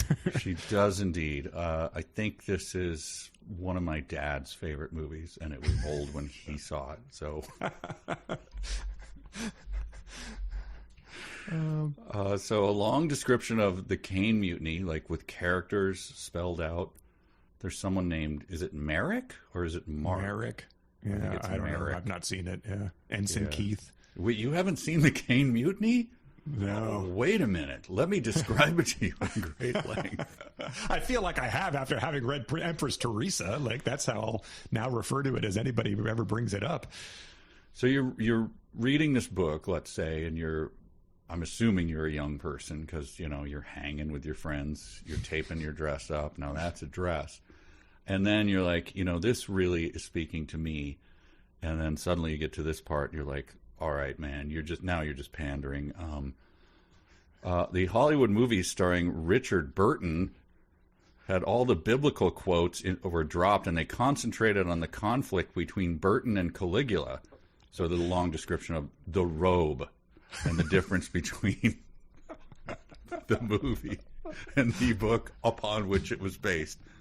So this is just like clearly pandering to the youth crowd now. Like, come on, man. It is. It's as if he put in a bunch of like 6 7s and yeah, exactly. Steve's got a broccoli cut and he needs to start his own letterboxd page or something. For a guy who enjoys arguing in the comments of Amazon reviews, he might be just better suited to leave some of these reviews on the Amazon pages for the Robe DVD. Wow. The book, I didn't even know there was, I guess I would have assumed there was, The Robe's actually a pretty good movie for like an epic of like a 3-color, Paramount, full color, stiff biblical epic. But, Richard Burton's always interesting.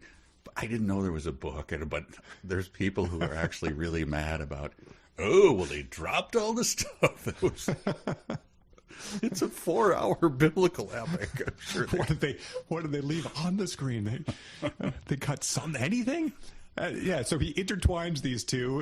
He brings up the robe in the middle of it, and then he sort of goes into like a critical. He's like, if you were a real thinker, you'd consider why the Navy didn't look into the circumstances of the monsoon scene before rushing into putting Merrick on trial. Like, she's sitting there and just her mascara is like running down her face from her tears. Just like, I looked so sexy. Why did I put on the Caine Mutiny? So she's just sitting there watching. Also, what channel, by the way, is showing the Caine Mutiny followed up by The Robe? These are people who don't want viewers anymore. Right, yeah. Maybe she got the full cable package that had TMC on it. Yeah, and in the middle of it, like ads for, closed carpet warehouses, Right, walk-in all our bathtubs. Persian rugs are on sale. Eric Roberts is doing the voiceover for every single one of the ads. Then Steve shows up and says that what he could be doing is playing an all-night card game with the boys. She had heard about all boys playing cards all night. You would think something exciting was going on, but all they did was throw cards around. There was no intelligent conversation possible when all you did was look at your cards. Why did they do it? So obviously our author was shut out of a card game once. Dude, why are you lurking back there? Get the hell out of here, man. Yeah. What's your name? Yeah. Norman? Get out of here. Well, fine. What is I'm going to go up and put on a heck of a dress. And then we get a true grandpa note. By the way, I think before that, she says, people who never went to college believed it was one continuous party. In fact, parties were rare. Okay. Not based on anything real, obviously. Then a little bit later, so she had the dress on. He glanced at my legs. My hemline was practically up to my hips when I sat down. Okay. Nothing excited boys more than it says shirt skirt. I assume it means short skirt. Correct. Yeah. Okay. Bikinis didn't do as much. That is Grandpa. projecting a bit, I fear, Grandpa. You know what gets me going, Timmy? Please stop, Grandpa. So when I bring my girlfriend over, I say, you're damn right it is.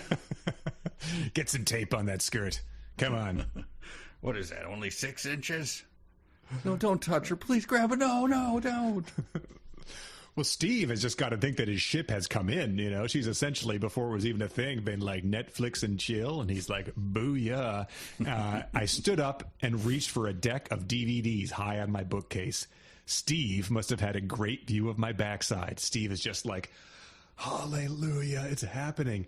The DVDs were of the famous BBC production series Victoria. Steve is just like, no, she's not only is she not putting on something like, you know, maybe kind of sexy, Cruel Intentions, or, you know, it's like, no, a BBC production of Victoria. I've made a huge mistake. And then this is a great line. You ever watch this, Steve? What do you think the answer to that would be? The multi-DVD BBC production series Victoria? Have I watched it? I am a freshman at BC. Yeah, you know what? I'm going to go date Ginny too now. This is unacceptable. But she goes on to say, Victoria was made for the English who already knew the story. I had to explain the characters and their motivations. Steve seemed interested. I mean, we've all been Steve at some point in time or another, right? Like, well, yeah. Yeah. That's really interesting. Wow. Oh, looks like this episode's ending. Don't want to... Guess we should probably just move on to whatever else we're going to do tonight. Oh, you're putting in another one. Okay. Okay. Huh. Oh. Yeah, looking at your watch, like you're listening outside, you hear a guy going like, "Yeah, let's crack that keg." Like, no, this is good. How many hours are there of Victoria? Jenny, she's doing a keg stand. Oh man, yeah, that is. I mean, how long do you play that card? Like, you know, there's a girl in a short skirt. I got a good look at her backside. Her hemline is up to her hips. Like, how long do you stay in for the BBC series before you're episode like... one are wrapping up before you're doing the old, like, yawn arm around thing? Yeah, that's right. But no, Steve, you know, because he's a good guy. Steve's a good guy. They stay up all night watching the BBC series. And they only take breaks to go down and get little snacks out of the food machine. Where is this guy from? What is he talking about? That sounds like something Willy Wonka has. Well, just step right up to the food machine. And food machine? Spits out a gobstopper. Well, the next morning, everyone wants to know what was going on because no one believes. Why would you believe? We stayed up all night watching the BBC series Victoria. Like, okay. Nosy girls filled our table and asked what we did all night. Nothing, I said. Sure, Teresa. There are probably a dozen R's in that sure, as written. Mm-hmm. And then Steve joked, the video is on YouTube, which I'm imagining was a nice contemporary reference back when that was written for the first time. Also, by the way, Steve joked that. Like, if he hadn't said that it was a joke, I would have been like, what, Steve? Oh, never. Nothing. Never mind. There's only like a couple videos on YouTube. You can watch Prue Wayne 2 forever. It'll come up next in the algorithm. I'm going to head to the food machine. I'm sorry, you guys. Steve, what a dope. And then they sort of, so they're in a relationship. They're different, but they respect each other's differences. She goes on a very long-winded analogy about Alexander Hamilton and Thomas Jefferson and their competing views of human nature. And it was just like, Steve, that black dress had better be the sexiest thing that's ever existed, because you are in for quite the ride here if this is if this is like week one of your relationship. Also, I do love, like, this guy, clearly Alexander Hamilton and Thomas Jefferson and stuff. Like, I mean, not a kid going to high school, clearly a guy in his late 50s, early 60s. Yeah, it's just multi-volume biographies on his shelves. Jamming it in, like, oh, no, in her history class, she learned it. Like, oh, you already said the kids were hanging. You've lost. Come on, man. Stop this. But in case you thought he wasn't being contemporary enough. By the way, he mentions that slaves, they got in a fight because one of them was pro-slavery or something, and slaves had a 5-year life expectancy? On the Caribbean island where Hamilton grew up. Is that possible? 5 years years old? It seems like even the cruel slave owners would probably want to avoid that type of situation. I didn't understand that at all. But then anyway, she said, we're having just a wonderful maybe once they were brought there from Africa, that's what they meant, but who knows? 5 years old seems... I don't know anything about it.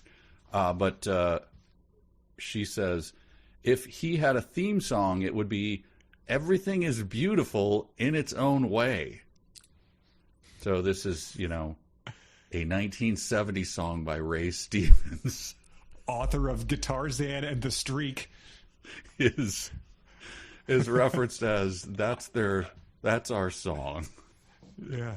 Steve was like, I was kind of thinking, more of a DMX up in here kind of thing. Get the party going when I walk in the door. But, oh, sure. Ray Stevens, that's, every kid's heard of that.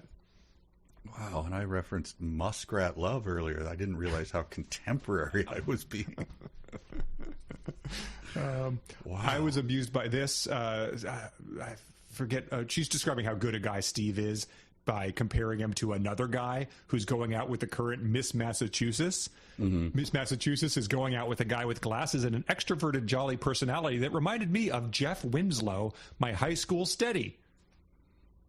This is the first mention of Jess Winslow after she has left college. He has not been mentioned before.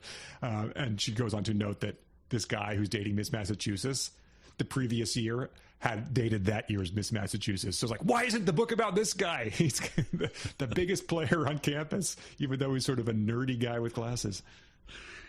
I love when also a giveaway of old people is naming full names of people about which you know nothing. And well, that was the time that Joan Peters and her husband. Now, what was his name? I don't need to know. I've never met them. Who they are. But so the contemporary references are stacking up here, and she says, "What is the quote here? They could see we had the eternal love of a Disney full-length animated movie." I'm familiar with those. Sure, what are you talking about? Like Moana or something like that? Someday my prince will come, sang Snow White. What year? 1937 is when she sang. Very nice. Very nice. Wow. Full-length animated movie. So, you can go to hell.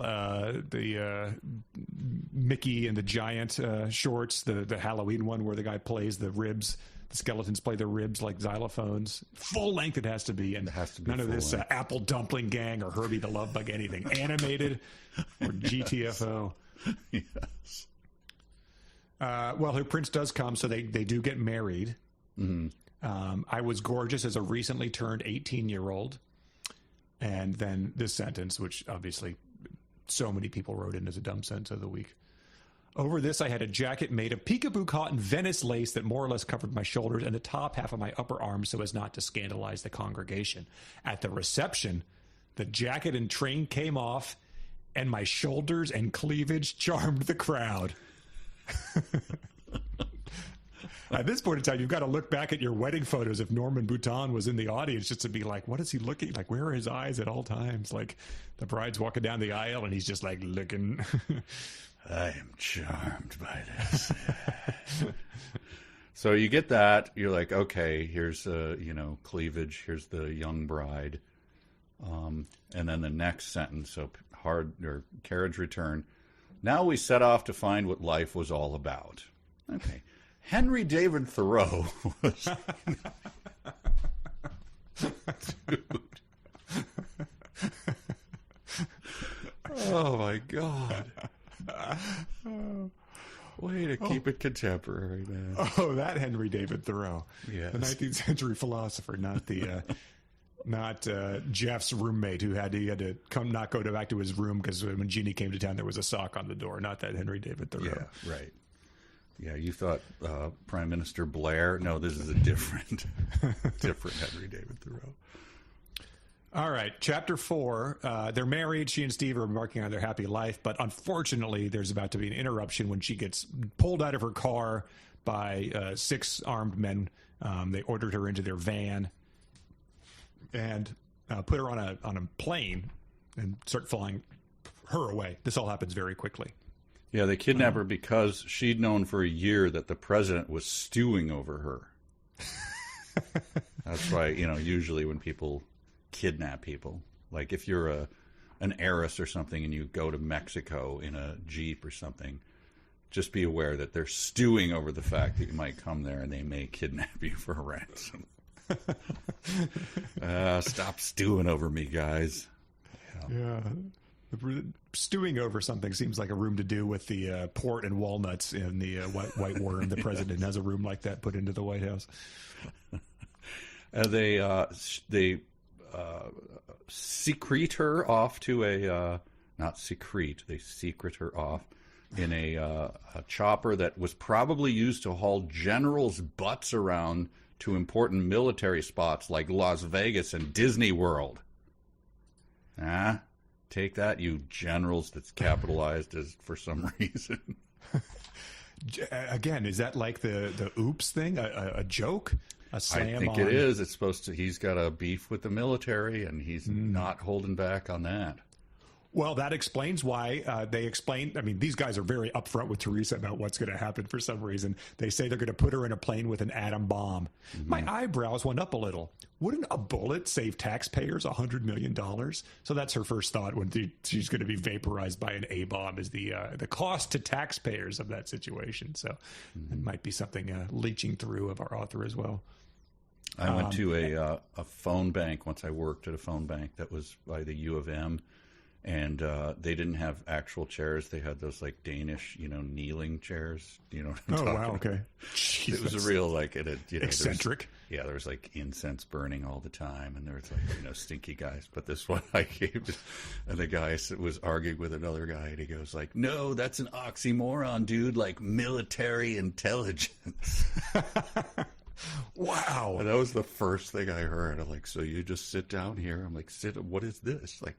On the little chair where you put your knees on. One of those. That's like the Axl Rose on What's So Civil About War Anyway. Yes. Oh, well, good. You thought you had something there. I have a request. I don't know if we have any listeners that are at the age where they could do this, but we used to have, like, Billy was listening when his mom, Heather, would listen to these. Mm-hmm. If Billy is graduating high school, or anyone, please make this your high school yearbook quote. She says, if I were to write my autobiography now, I'd write 3 lines. I was born, I had a good time, I was vaporized by a bomb. I thought that was legitimately funny. And she goes on, she remembers a couple negative experiences which were so trivial in nature. An ill-tempered dog barked and lunged at me but did not touch me. For this, I had no love of dogs. And then when I was 12 and in my mother's car, I saw a traffic accident a short distance in front of us. It was a grisly scene, a head-on collision with one driver instantly killed and 2 other people severely injured. Mom had to be a witness in court. Maybe lead with that as opposed to a dog barked at me. Yes. It seemed like not really on the same traumatic scale. I also noted that as like, that is I mean, if you knew someone that happened to, you'd be like, my God, I have this friend who saw, like, remember that accident? Oh, yeah, that was horrible. Everybody drives by hundreds of accidents after they happen. That is not true at all. I mean, I once saw, like, a motorcycle accident happen in front of me, and, like, I'm still traumatized by it. I haven't seen hundreds of them. Right. As an 18-year-old, you've already driven by hundreds. Maybe you are emitting some sort of weird signal that causes crashes. Everybody drives by hundreds of accidents? All right. Here we go with something that is puzzling in real time and is no less puzzling as you gain more information about it. She gets taken to like a military place to spend the night. There was a beverage dispensing cabinet at the end. Hopefully it had plastic bottles. I walked along and picked up 2 tuna sandwiches, a piece of chocolate cake, an 8-ounce carton of milk, and a cup of coffee. So an insane dinner order to begin with. Finally, I had arrived at the beverage dispenser. It was the size of a refrigerator and had a glass door you could open and grab a drink from a shelf. Is there any better way to describe that object? Maybe something we all have in our houses. Maybe something that you compare it to earlier in the sentence. There were 20-ounce bottles of Coke in there. I grabbed 12 bottles and put them on my tray. That's a hell of a balancing act and a hell of a tray. The men guarding me dismissed this as the irrational behavior of someone who knew she'd die in a few hours. And then she later gets a garbage bag and puts 12 Coke bottles into the garbage bag. So eccentric, puzzling, but you know, it keeps going. She laid down on a cot and slipped the garbage bag of Coke bottles under the blanket so it couldn't be removed without disturbing me. So she's up to something here. I found this utterly baffling. Like, why am I reading this? What are you doing? This is one of his things of, like, you know, if she had just said, like, then I came up with a very strange idea. Like, no, it just describes her doing this. You're like, is this any more important than her, like, taping her dress up? Like, what am I paying attention to here? And then it becomes a giant plot point. I hate this technique so much. Yeah, I hate it. He thinks he's doing like a Ocean's 11 type of thing, but yes, they take her another place. They land on an aircraft carrier. It's depicted dramatically.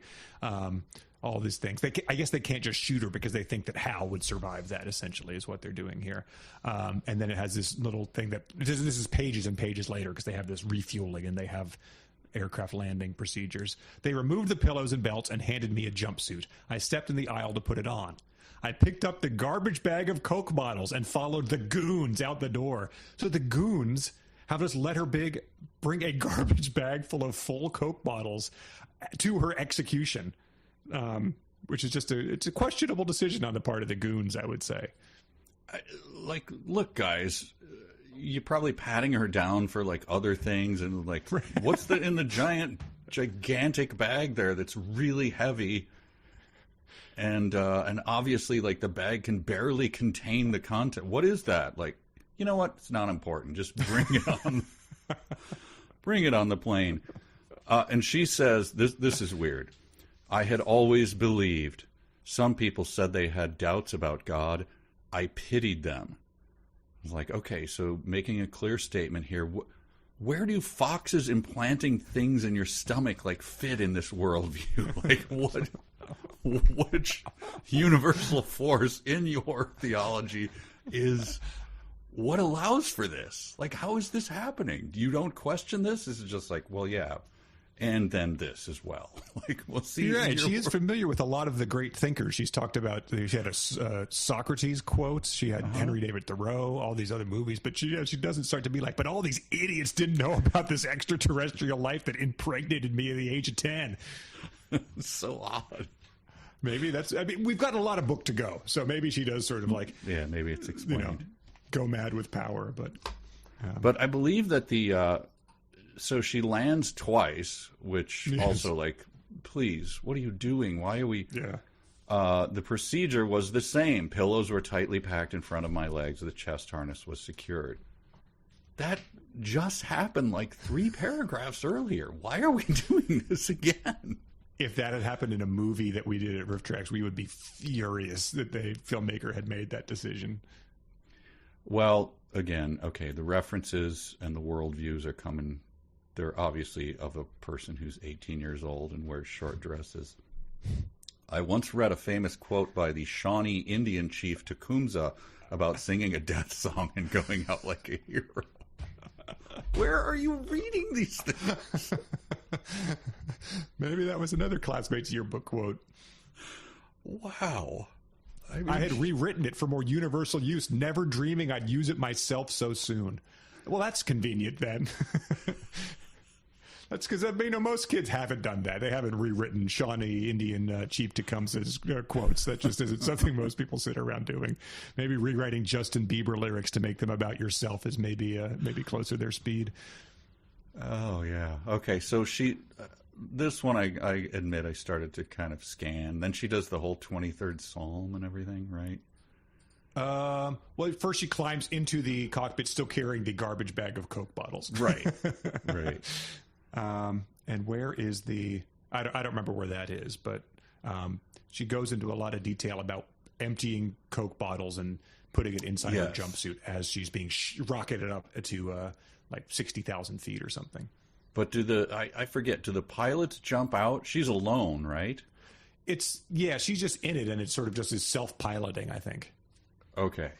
I think, I don't know. They just shot her off in this thing with the A-bomb in it. With an A-bomb and the garbage bag of Coke bottles, which they were just like, go ahead. Like, when we killed Sacco and Vanzetti, they were also lugging around a garbage bag full of Coke bottles. It's standard procedure. Leopold and Loeb got one. Yeah, so they shoot her off on this thing, and that's when she starts kind of like this introspection. Tecumseh, Socrates, when his death in Athens. And then she recites the entire 23rd Psalm, if I'm not mistaken. Oh, man. I must have skimmed over that, too. Yeah, and the flight lasted for hours and hours. Oh, that was the first flight. There's two of them. I'm sorry. When they land. Got it. There's yes. two flights. Oh, yeah. The Lord is my shepherd. That one. Yeah, okay. Sorry. I skipped ahead. So Tecumseh comes later. I'm just, the things are stacking up. Almost identical flights. Except one, they put her on a ship by herself, and then she starts emptying the Coke bottles. You're right, yeah. And she goes up to... That's the one with the A-bomb. The altimeter read 22,190 feet, right? In the plane that they just sent her up in, and they shot her up with the atom bomb. And yes. Is it going to explode at what? But then she goes past, 47,000 feet? She goes up to 54. That's really high. 54 is very high. We learned that it explodes at around 11 because I looked up where that guy, Felix Baumgartner, skydove out of space, and that was like 22 miles. So it's pretty damn far up there. Okay, yeah. When does she start going in the outer atmosphere? 54 is not close, right? I don't know. Yeah, planes cruise at 30, so that's pretty high. Yeah, it's pretty high.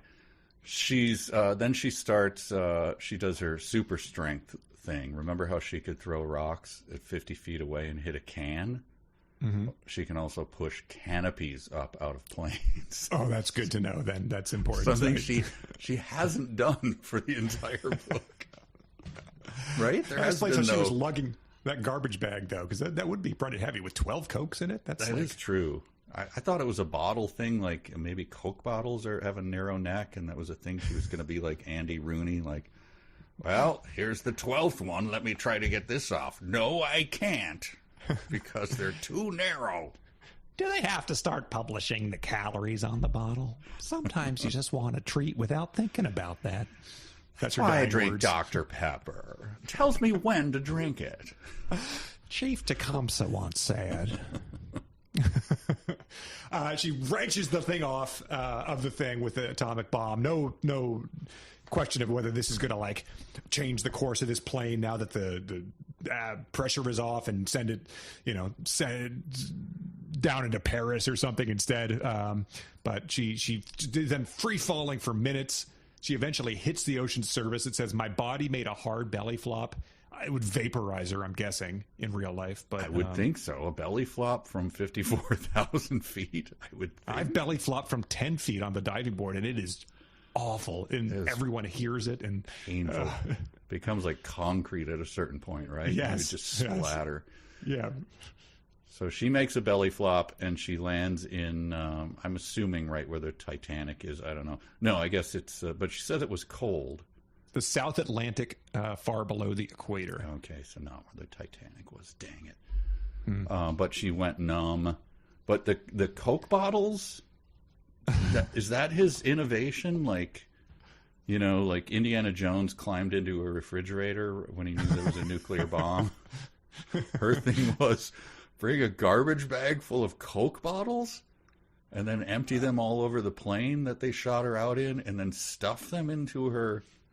Like, didn't she put like a piece of wax paper or something to make them buoyant so they wouldn't? Oh yeah, she did. She tore out the thing and then put wax paper in between and then resealed them. So there's like, she has something going on here. It's like Andy Dufresne. You didn't know why he needed that little rock axe, but you knew he was up to something. Yeah, and then she. It's not explained in the next chapter. I think it is explained later because someone put it in real or fanfic that I didn't read. Oh, okay, yes, because she says, as she's thinking about this, she's dumping the Coke out, and by the way, they let her keep a Coke resealing machine up, the cap, the recapper thing, which I assume have the two handles that come down. I don't know. I've never capped a beer or anything like that, but I assume that's what it is. That is how they work. I think these are the plastic ones that you just screw them off. She starts thinking about Steve now. I now understood his purpose. He helped me walk over the unsteady ground to home. In him, I had a foretaste of the Father. So the Steve is a foretaste of the creator of heaven and earth. Steve. Yeah, hey, I mean, you put up with Victoria on the BBC to get some action. That's, you got the patience of God in you right there. St. Peter's like, you're bringing your DVDs with you? Oh, God. All right. Steve is like, yeah, I was just putting up with this to, for some action. Like, you're off the table? Oh, well, good thing there's 8,999 other people on this not-so-small campus. Chapter 5? Yeah, chapter 5 is the last one we're covering this time. She wakes up in her hotel room next to the British Prime Minister Blair, Peter Blair. Yeah, who did you think we were talking about? Peter Blair, of course, Prime Minister. He informs her that we know who you are, like all of England, right? Yes. So America tried to kill you with a bomb, but in England, we think you're awesome is kind of the thing we got going here. Yeah, she's been dead for 2 weeks, and in the meantime, there's been a lot of news about her, and people have taken to throngs have amassed to meet this person that the Americans tried to blow up with an A-bomb and survived. And she says that, the Prime Minister Blair, not Tony, Peter Blair says, all these countries, about 1 million if you include all languages around the world, you are discussed continuously. No anonymity. Anybody say anything bad about me? No, I haven't seen anything negative. Really? That rings true, right? I mean, sure. Universally beloved, surviving a very suspicious incident involving the military and atom bombs and... Anyone? Anything at all negative? Like, no, I don't think so. No weird little guy on something awful is saying 2 out of 10 would not bang. That's not because they do that to Margot Robbie. They do that to anybody. But no, interesting. Huh? Yeah, no mean tweets or anything. I'm looking. No, I don't think so. The nurses took things off of me, including a thermometer out of my you-know-what. That's just an interesting detail to include there. She's been dead for 2 weeks. Has that been in there the whole time? I guess so. So he takes her to the window where there's a crowd of enough people to fill 12 NFL stadiums waiting. And they just, she appears sort of like the Pope coming out on the thing, and the whole crowd goes nuts for her. And she says that people are handing up hand-painted signs. One says hello, one says welcome, and one says, come to Ireland. Who who showed up with that one? Like, come on. She says 500,000 people were cheering her. I honestly, at this point, like, what did she do to warrant the cheers? Well, it does say she's been dead for 2 weeks, so I don't know if they like revived her and that's the thing, like just came back to life, or just survived the A-bomb explosion. Unclear what people are really like traveling to see this. And then she steps out to make her, I guess, just kind of wave like the queen, do the parade wave, screw in the light bulb kind of thing, frost the cake. And people are like, well, yeah, that's when people go nuts. And then she notices there's no wind. Am I reading that right? Correct. Yeah. Well, a woman has a sign that says "Save us," I guess, and so she says, "Why does she have that sign?" I guess she can make out the signs of these people. So that woman must have been pretty close to the front. Okay, so she's also just chafing at having had a thermometer removed from her. You know what? And Save me, yeah. And she goes, "How bad will it get? We may see the whole world starve to death." And for this, I was just assuming the comic double take. Oh, okay. Well, for a minute there. Wait, what? Yeah, the world will starve to death. Guess I'll keep quiet about how uncomfortable that thermometer was, huh, Blair? Yeah, he goes on to describe it. The wind stopped where she fell in the water, and then no wind has radiated out since then. And he says that with no wind, there will be no rain. All crops will fail. We'll lose 1 billion people in the first year. All social structures break down. Every man for himself. All animals are slaughtered for food. Insects will multiply because there'll be no birds to eat them, spelling uncontrollable epidemics. We have 5 years to live, essentially. I wrote that entire speech down as the kind of speech I make when I get a bad parking spot. Look, you guys, Dad, it doesn't matter. No, you don't understand. If this is allowed to continue, the whole world will starve to death. It does speak smack of guy serving as his own defense attorney in a court case. Yes. So those are the stakes, I guess, which they've ratcheted up pretty quickly from people saying that she was making out with everyone else on her baseball team, I would say. Yes. So they bring a person to her, and this, by the way, they're showing her old footage of Prince William and Kate Middleton being married. And she says, like, why? To this person Nancy. I'm sorry, she gets a name. Her name was McGill, and she called herself Will. But everyone knew her as Nancy. And so she's like, Nancy will be taking care of you. Nancy's your girl Friday now. And she's like, why are we watching, Prince William and Kate Middleton? Well, people need cheering up. It's been a horrible week. Royal weddings are rare and glorious. They've been showing it all week. Wow. Like, we're obviously going to die, right? Because there's no wind.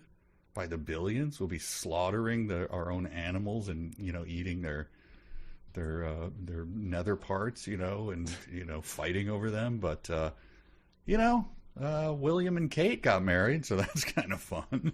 You'd think those would be some of the first people that the mobs would get out the guillotine for. Like, why do we care about this nonsense? Like, eat them. Mm-hmm. But he does add, ask me if you think this is the 18-year-old protagonist or maybe a little bit of the author's own views shining through. Well, yeah, America had no royal weddings, just the trash weddings of tabloid celebrities, if anybody cared. I wonder which specific wedding from 2009 when he was writing this is like the one he's actually thinking of. Katy Perry and Russell Brand or something. Oh, yes. Oh, my God. Can't get his steak sauce bottle open. It's just a nightmare. He looks at the TV and that's what's happening on it. Yeah. Pam and Tommy Lee are on there. So she says, like, my clothes smell. It's been 2 weeks. I had a thermometer at my what's-it. And so they take her shopping, right? And she buys all this stuff. So there's a shopping montage, casual clothes and stuff. And then I broke a world speed record in doing all of this in 110 minutes. Is this a woman be shopping joke from our author here? I mean, I think it's right? A text version of a montage. I broke a world speed record in doing this, I don't know this guy. I assume he was divorced in his 40s when his wife couldn't handle his eccentricities or whatever. But I'm sure he's still mad about the fact that I'd stand there holding her purse while she tried on. She broke a world record by doing it in 110 minutes. She comes out of the dressing room showing off the new hat, and all he sees is a steak sauce bottle modeling with the hat on top of it, and he's just balling his fists in rage. Steam out of his ears. Who's still working at these department stores that she's going to if the world is dying and 1 billion people will be dead within a year? Like, those stores have been looted. There's nothing left on the shelves. Maybe like a XXL jersey if a guy doesn't play on the team anymore that no one wanted. But I mean, come on. I'd be sleeping on a mound of my toilet paper that I hoarded already, but apparently.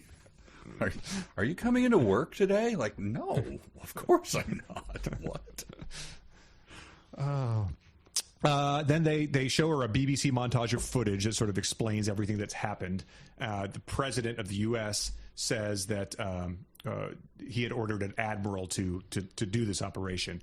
The admiral said he would do it, but he didn't like it. The president responded, nobody was enjoying the operation, but if the admiral was ordered to launch a nuclear missile to kill 1 million people, he would do it. You just imagine the admiral being like, yeah, I would do that. That is totally something I would do. I would kill 1 million people. So, yeah, you got me there. I'll do this one. He opens it up with, by the way, if presidents were making presidential addresses and they open this way, I would 100% start watching presidential addresses again. My fellow Americans, a short time ago, the United States exploded a small atom bomb in the atmosphere over the South Atlantic. All right. I'm making a sandwich. Like, I'm going to stop making the sandwich for a minute. Go on. Go on. And then how about this? In an attempt to calm world fears, I will immediately and fully disclose the reasons for this operation. So this is what he's going to say to calm everybody. And 15 years ago, an alien entity entered Earth. Cars turned over. The fire department called out to monitor temperatures is now putting out real fires. Like, all right, what? Reconsider this. Like, and then he goes on to this. I thought this was amazing. He's talking about, she did what she was told. She accepted her sacrifice. There is no medal designed for courageous conduct in this kind of situation. But let me console her family by saying her dignified and brave sacrifice did more good for the world than any Medal of Honor winner. Not, I have awarded her the Medal of Honor posthumously, but those garbage Medal of Honor winners, she buries them all with her sacrifice. Just throws them under the bus. Guys sitting there with her Medal of Honor, like, hey. What? Now I can't even pawn this thing. It's worthless. Then she says about Steve. I imagine Steve and my parents were crushed by this news. Rest of her brothers and sisters, family, cousins, they're like, I don't know. I've had worse. I can't get some my of them are like, who is this Steve? I was distracted by her cleavage at the wedding. I barely even noticed the guy. Oh, Steve. Steve is called to testify before Congress. Which I imagine Steve is like, God, the BBC DVDs of Victoria were a warning sign that I ignored. My life has been upended, and that was really where I should have just run screaming from the room. How long were she and Steve married, by the way? When did this happen? I think they got married within a month, and then it was like very soon after that they were. She got abducted, like going to run errands or something. Okay. It was still their freshman year of college. Oh, okay. So people, all right. What? I thought they graduated. I thought this was like time went forward or something. I do not think so, but I mean, I can verify. They were still talking about it at campus. She just got abducted, and okay. She got abducted, and I mean, they moved it. Oh, it went to summer break. I'm sorry. because it belonged to this apartment they rented belonged to a retired couple who spent all the warm months touring the United States in an RV. Something a lot of retirees did. We learned. Okay. Oh, did you learn that? Did you talk to any eccentric retirees who might not have anything better to do than write self-insert teen novels? So the rest of it is just the montage that she's watching it, right? Yeah, she's watching the BBC explaining what happened. Yes, which is a very weird way to get her up to speed instead of having the Prime Minister tell her all these things. That's what I thought. I was like, wait, and there's all these unattributed quotes. I'm like, who's saying this? Anyway, I stopped. I can't follow this montage. Well, Steve is testifying before Congress, and some committee chairman is like, blah, blah, blah. She's been dead for 48 hours, and I have 8 messages from Hollywood offering to make movies about her. There won't be any movie. People like to see somebody get in trouble. I have bad news for you. So he's wagging his finger like Rafael Palmeiro. Theresa never got in trouble. She was perfect in every way. Live with it. Oh, so wow. Steve has gotten his ire up. He's doing the "Have you no decency, sir?" in front of Congress. Wow. He calls her a good girl again. Mama's apple pie. Father Donati shows up with the horseshoes, so he brings the horseshoes to the Senate to testify. Oh, okay. So Father Donut brings the horseshoes, and does that move them? They're sort of into it. They say anything else she could do besides bend horseshoes, and Father Donati says she could throw things with perfect accuracy. She threw coins into a glass 20 feet away and never missed. So that's meant to be like a massive alien intelligence has possessed her. To me, that was like, oh, so she could have made like some of those reels that show up in my Instagram feed of guys tossing things into glasses 20 feet away that have, 2.4 million views. Nothing to sneeze at, but it's not setting the world on fire. Yeah, right. 7 hours later.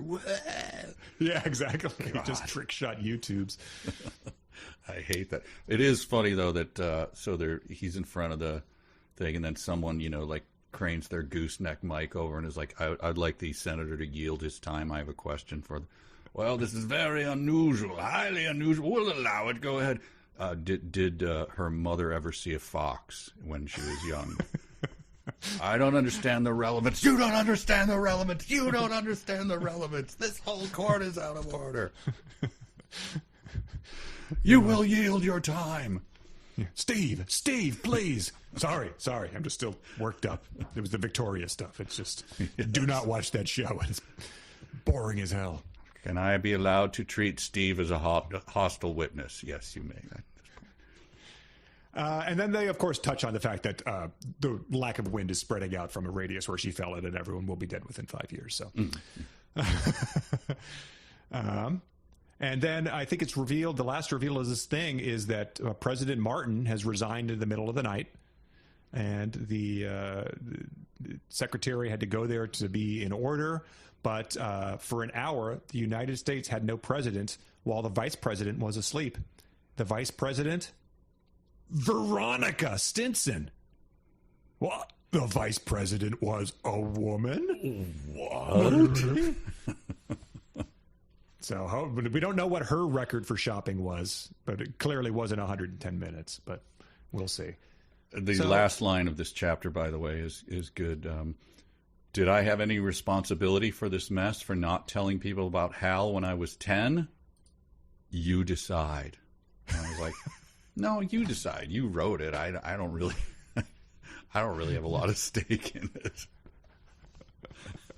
I just read like 5 pages of a Senate testimony thing. Like, you decide. No, I'm tired. Yeah, you still haven't explained the Coke bottles. I'm going to need to know what the hell that was all for before I make any decisions about the morality of this whole thing. Vice President Stinson was mentioned in the second page of the book where she was explaining that she couldn't understand. She wasn't there for the conversations between Prime Minister Blair and President Stinson. So she wasn't even president then, but now she is. So who knows how many presidents there are? I guess this is the third president of this book. Because the third one in chapter 5. Okay. All right. Well, stuff has happened for sure. I just have one question though. do we have any idea what her powers are? Because she was like, with the Coke bottle stuffing and all of that, I was like, what is happening? Then she landed in the water and she's like, it's really cold. I thought she like generated heat or something. So I thought, is that going to be a thing? No, but she passed out. What are her powers? Or why is the world concerned about her?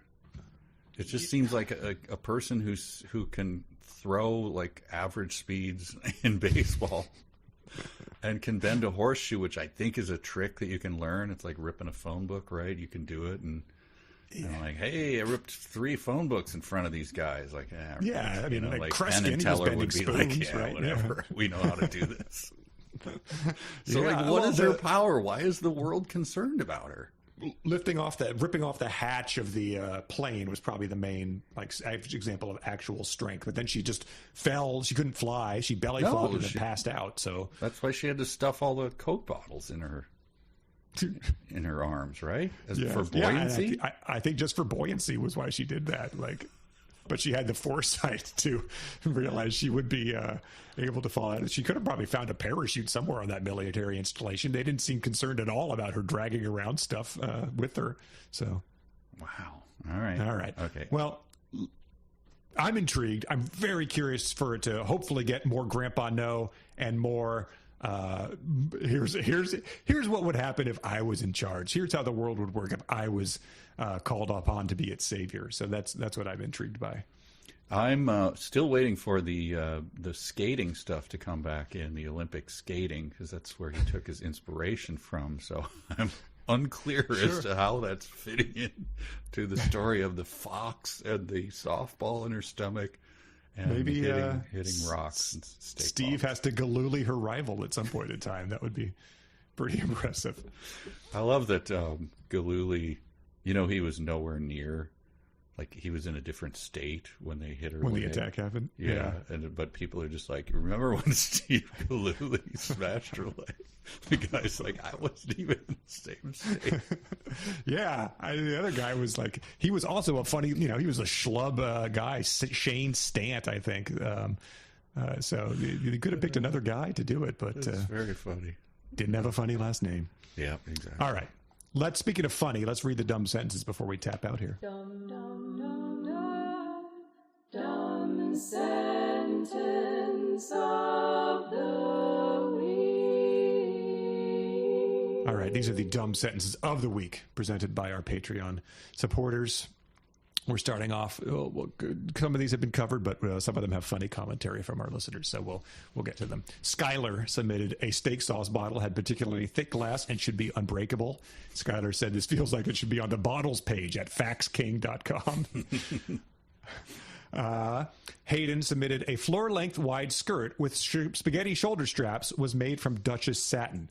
And he said he discussed this sentence with his wife. I thought it was dumb because it seems that the skirt is as wide as the floor, a floor-length wide skirt. Chris submitted, my story began quietly with no hint of what was coming. Chris said this is immediately after a 1,000-word introduction laying out exactly what is going to happen in the book. Anne submitted 2 sentences. We can't read that one. That's 2 sentences. It's not the dumb sentence of the week. Henry, Colin, Cameron, and Janelle all submitted at the reception. The jacket and train came off, and my shoulders and cleavage charmed the crowd. Cameron said, I can't think of something worse to say to a bride on her wedding day than I was charmed by your shoulders and cleavage. And Henry pointed out, he says, Super Constitution, Deception Point, and this book all share the plot. Hot, incredibly intelligent young woman is pulled into a conspiracy in the highest levels of government that revolves around supposed extraterrestrial contact. He says, if we shoehorn in Armada via the main character's hot mom, insanely hot mom, it's over 10% of the books on the podcast. Wait, which was Deception Point? That was the Dan Brown one we just read. Remember, they also had her on helicopters explaining things to her. That happened a lot, too. Justin and Theodore submitted this one. I don't remember where this came from, but it's Bob Cranian. I'd learned that somebody with eloquence may not have seen his powers of understanding receive any aid from education. Theodore said, that sizzling you hear is my neurons frying as I try to figure out what this means. Jan submitted part of the decision to let me skip a year was my hair. Beth submitted, it's enough to say I wanted to be a woman like mom and I wanted a husband like dad. Jeremy submitted, I'd learned that somebody with... that's the same one we just read. Sorry, Jeremy also submitted that Bob Cranian one. Bradley submitted, while the world's people waited to hear whether their death sentence was commuted, Nancy and I went shopping. Michael submitted, it was probably used to haul generals' butts around to important military spots like Las Vegas and Disney World. But he said, I bet those generals know why Donald Duck doesn't wear pants, lucky bastards. Katie submitted, it was a safe bet he didn't travel a million light years just to watch me take showers, and neither could be only interested in only me. Tiff submitted, they could see that we had the eternal love of a Disney full-length animated movie.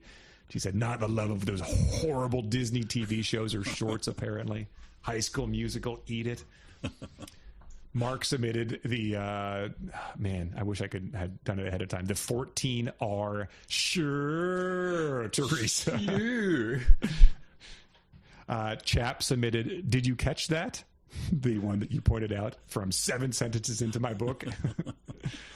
Jeff submitted that Friday nights the kids would hang around, meaning dripped up and down the dormitory hall, talking and joking with anybody there. Said it's the most how do you do fellow kids sentence I've ever read.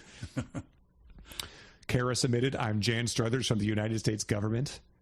Okay, like CIA, post office, fish and wildlife.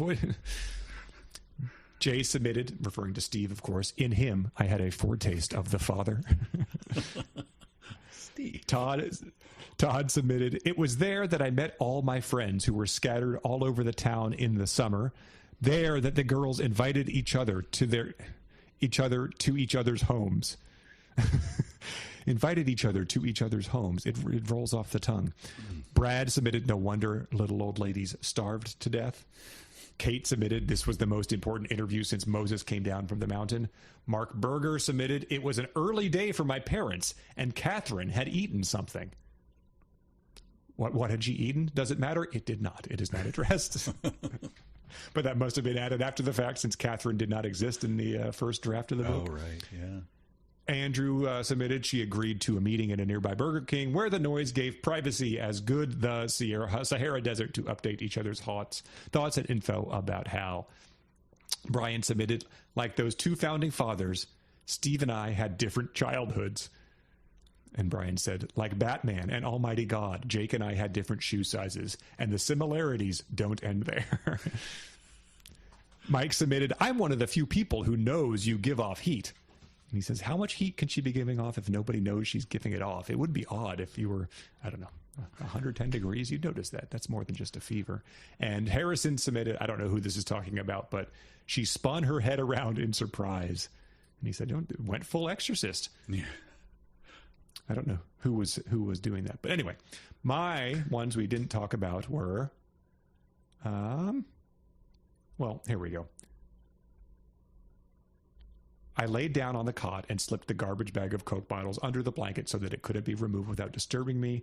And then later on, just the sentence on its own, I had time to do some of the bottles. But there was time. I think I told you I showed Bridget that, and she's like, are they all like this? Like, yeah, pretty much. Twilight Zone? Yeah, Twilight Zone. Oh, I mean, Twilight She'd Zone's never gotta seen come them. up. Yeah. This guy's got to be familiar with the Twilight yes. Zone, right? It's like that one Twilight Zone, said the young woman. One more, just because it reminded me of a line from Birdemic. We watched you rent that movie, 2001, A Space Odyssey. They have all left the theater, and Rod goes to everyone who's also just seen the movie, boy, that was a great movie. An inconvenient truth. That's right. Yeah, we were there. We just watched it for an hour and a half. Why are you telling us what movie we just watched? Oh, that's good. Mine were covered. Okay. Yeah. All right. Well, I'm excited. This is I don't know. This is a treat after that slop that HarperCollins is publishing next month. Oh, that was slop. I told you offline, I do want to somehow get in a fight with this guy. Because some of his stuff kind of enrages me, and if he's like a hair trigger, like, let's do this thing. Like, let's do Don Zimmer running at me. It'll get a lot of attention. You're going to have your Pedro judo move to toss him to the ground? Exactly, yeah. Pull his jacket over his head and punch him a few times. You pull his jacket up and Coke bottles all fall out from inside of it. No jury would convict, I'd say. As far as we could tell. Just a fun stunt. Yeah, he's around. He'll be aware of us by the end, right? So if you want to fight me, if you're listening, Mr. Boutin, right? I hope we're pronouncing that right. Maybe you can find out when his 80th birthday is and schedule it for that day. That'll be a monumental achievement. Yes. All right. Yeah, I'm excited. Good times. Thanks, Patreon. Thanks, everybody else. We'll be back soon. See ya.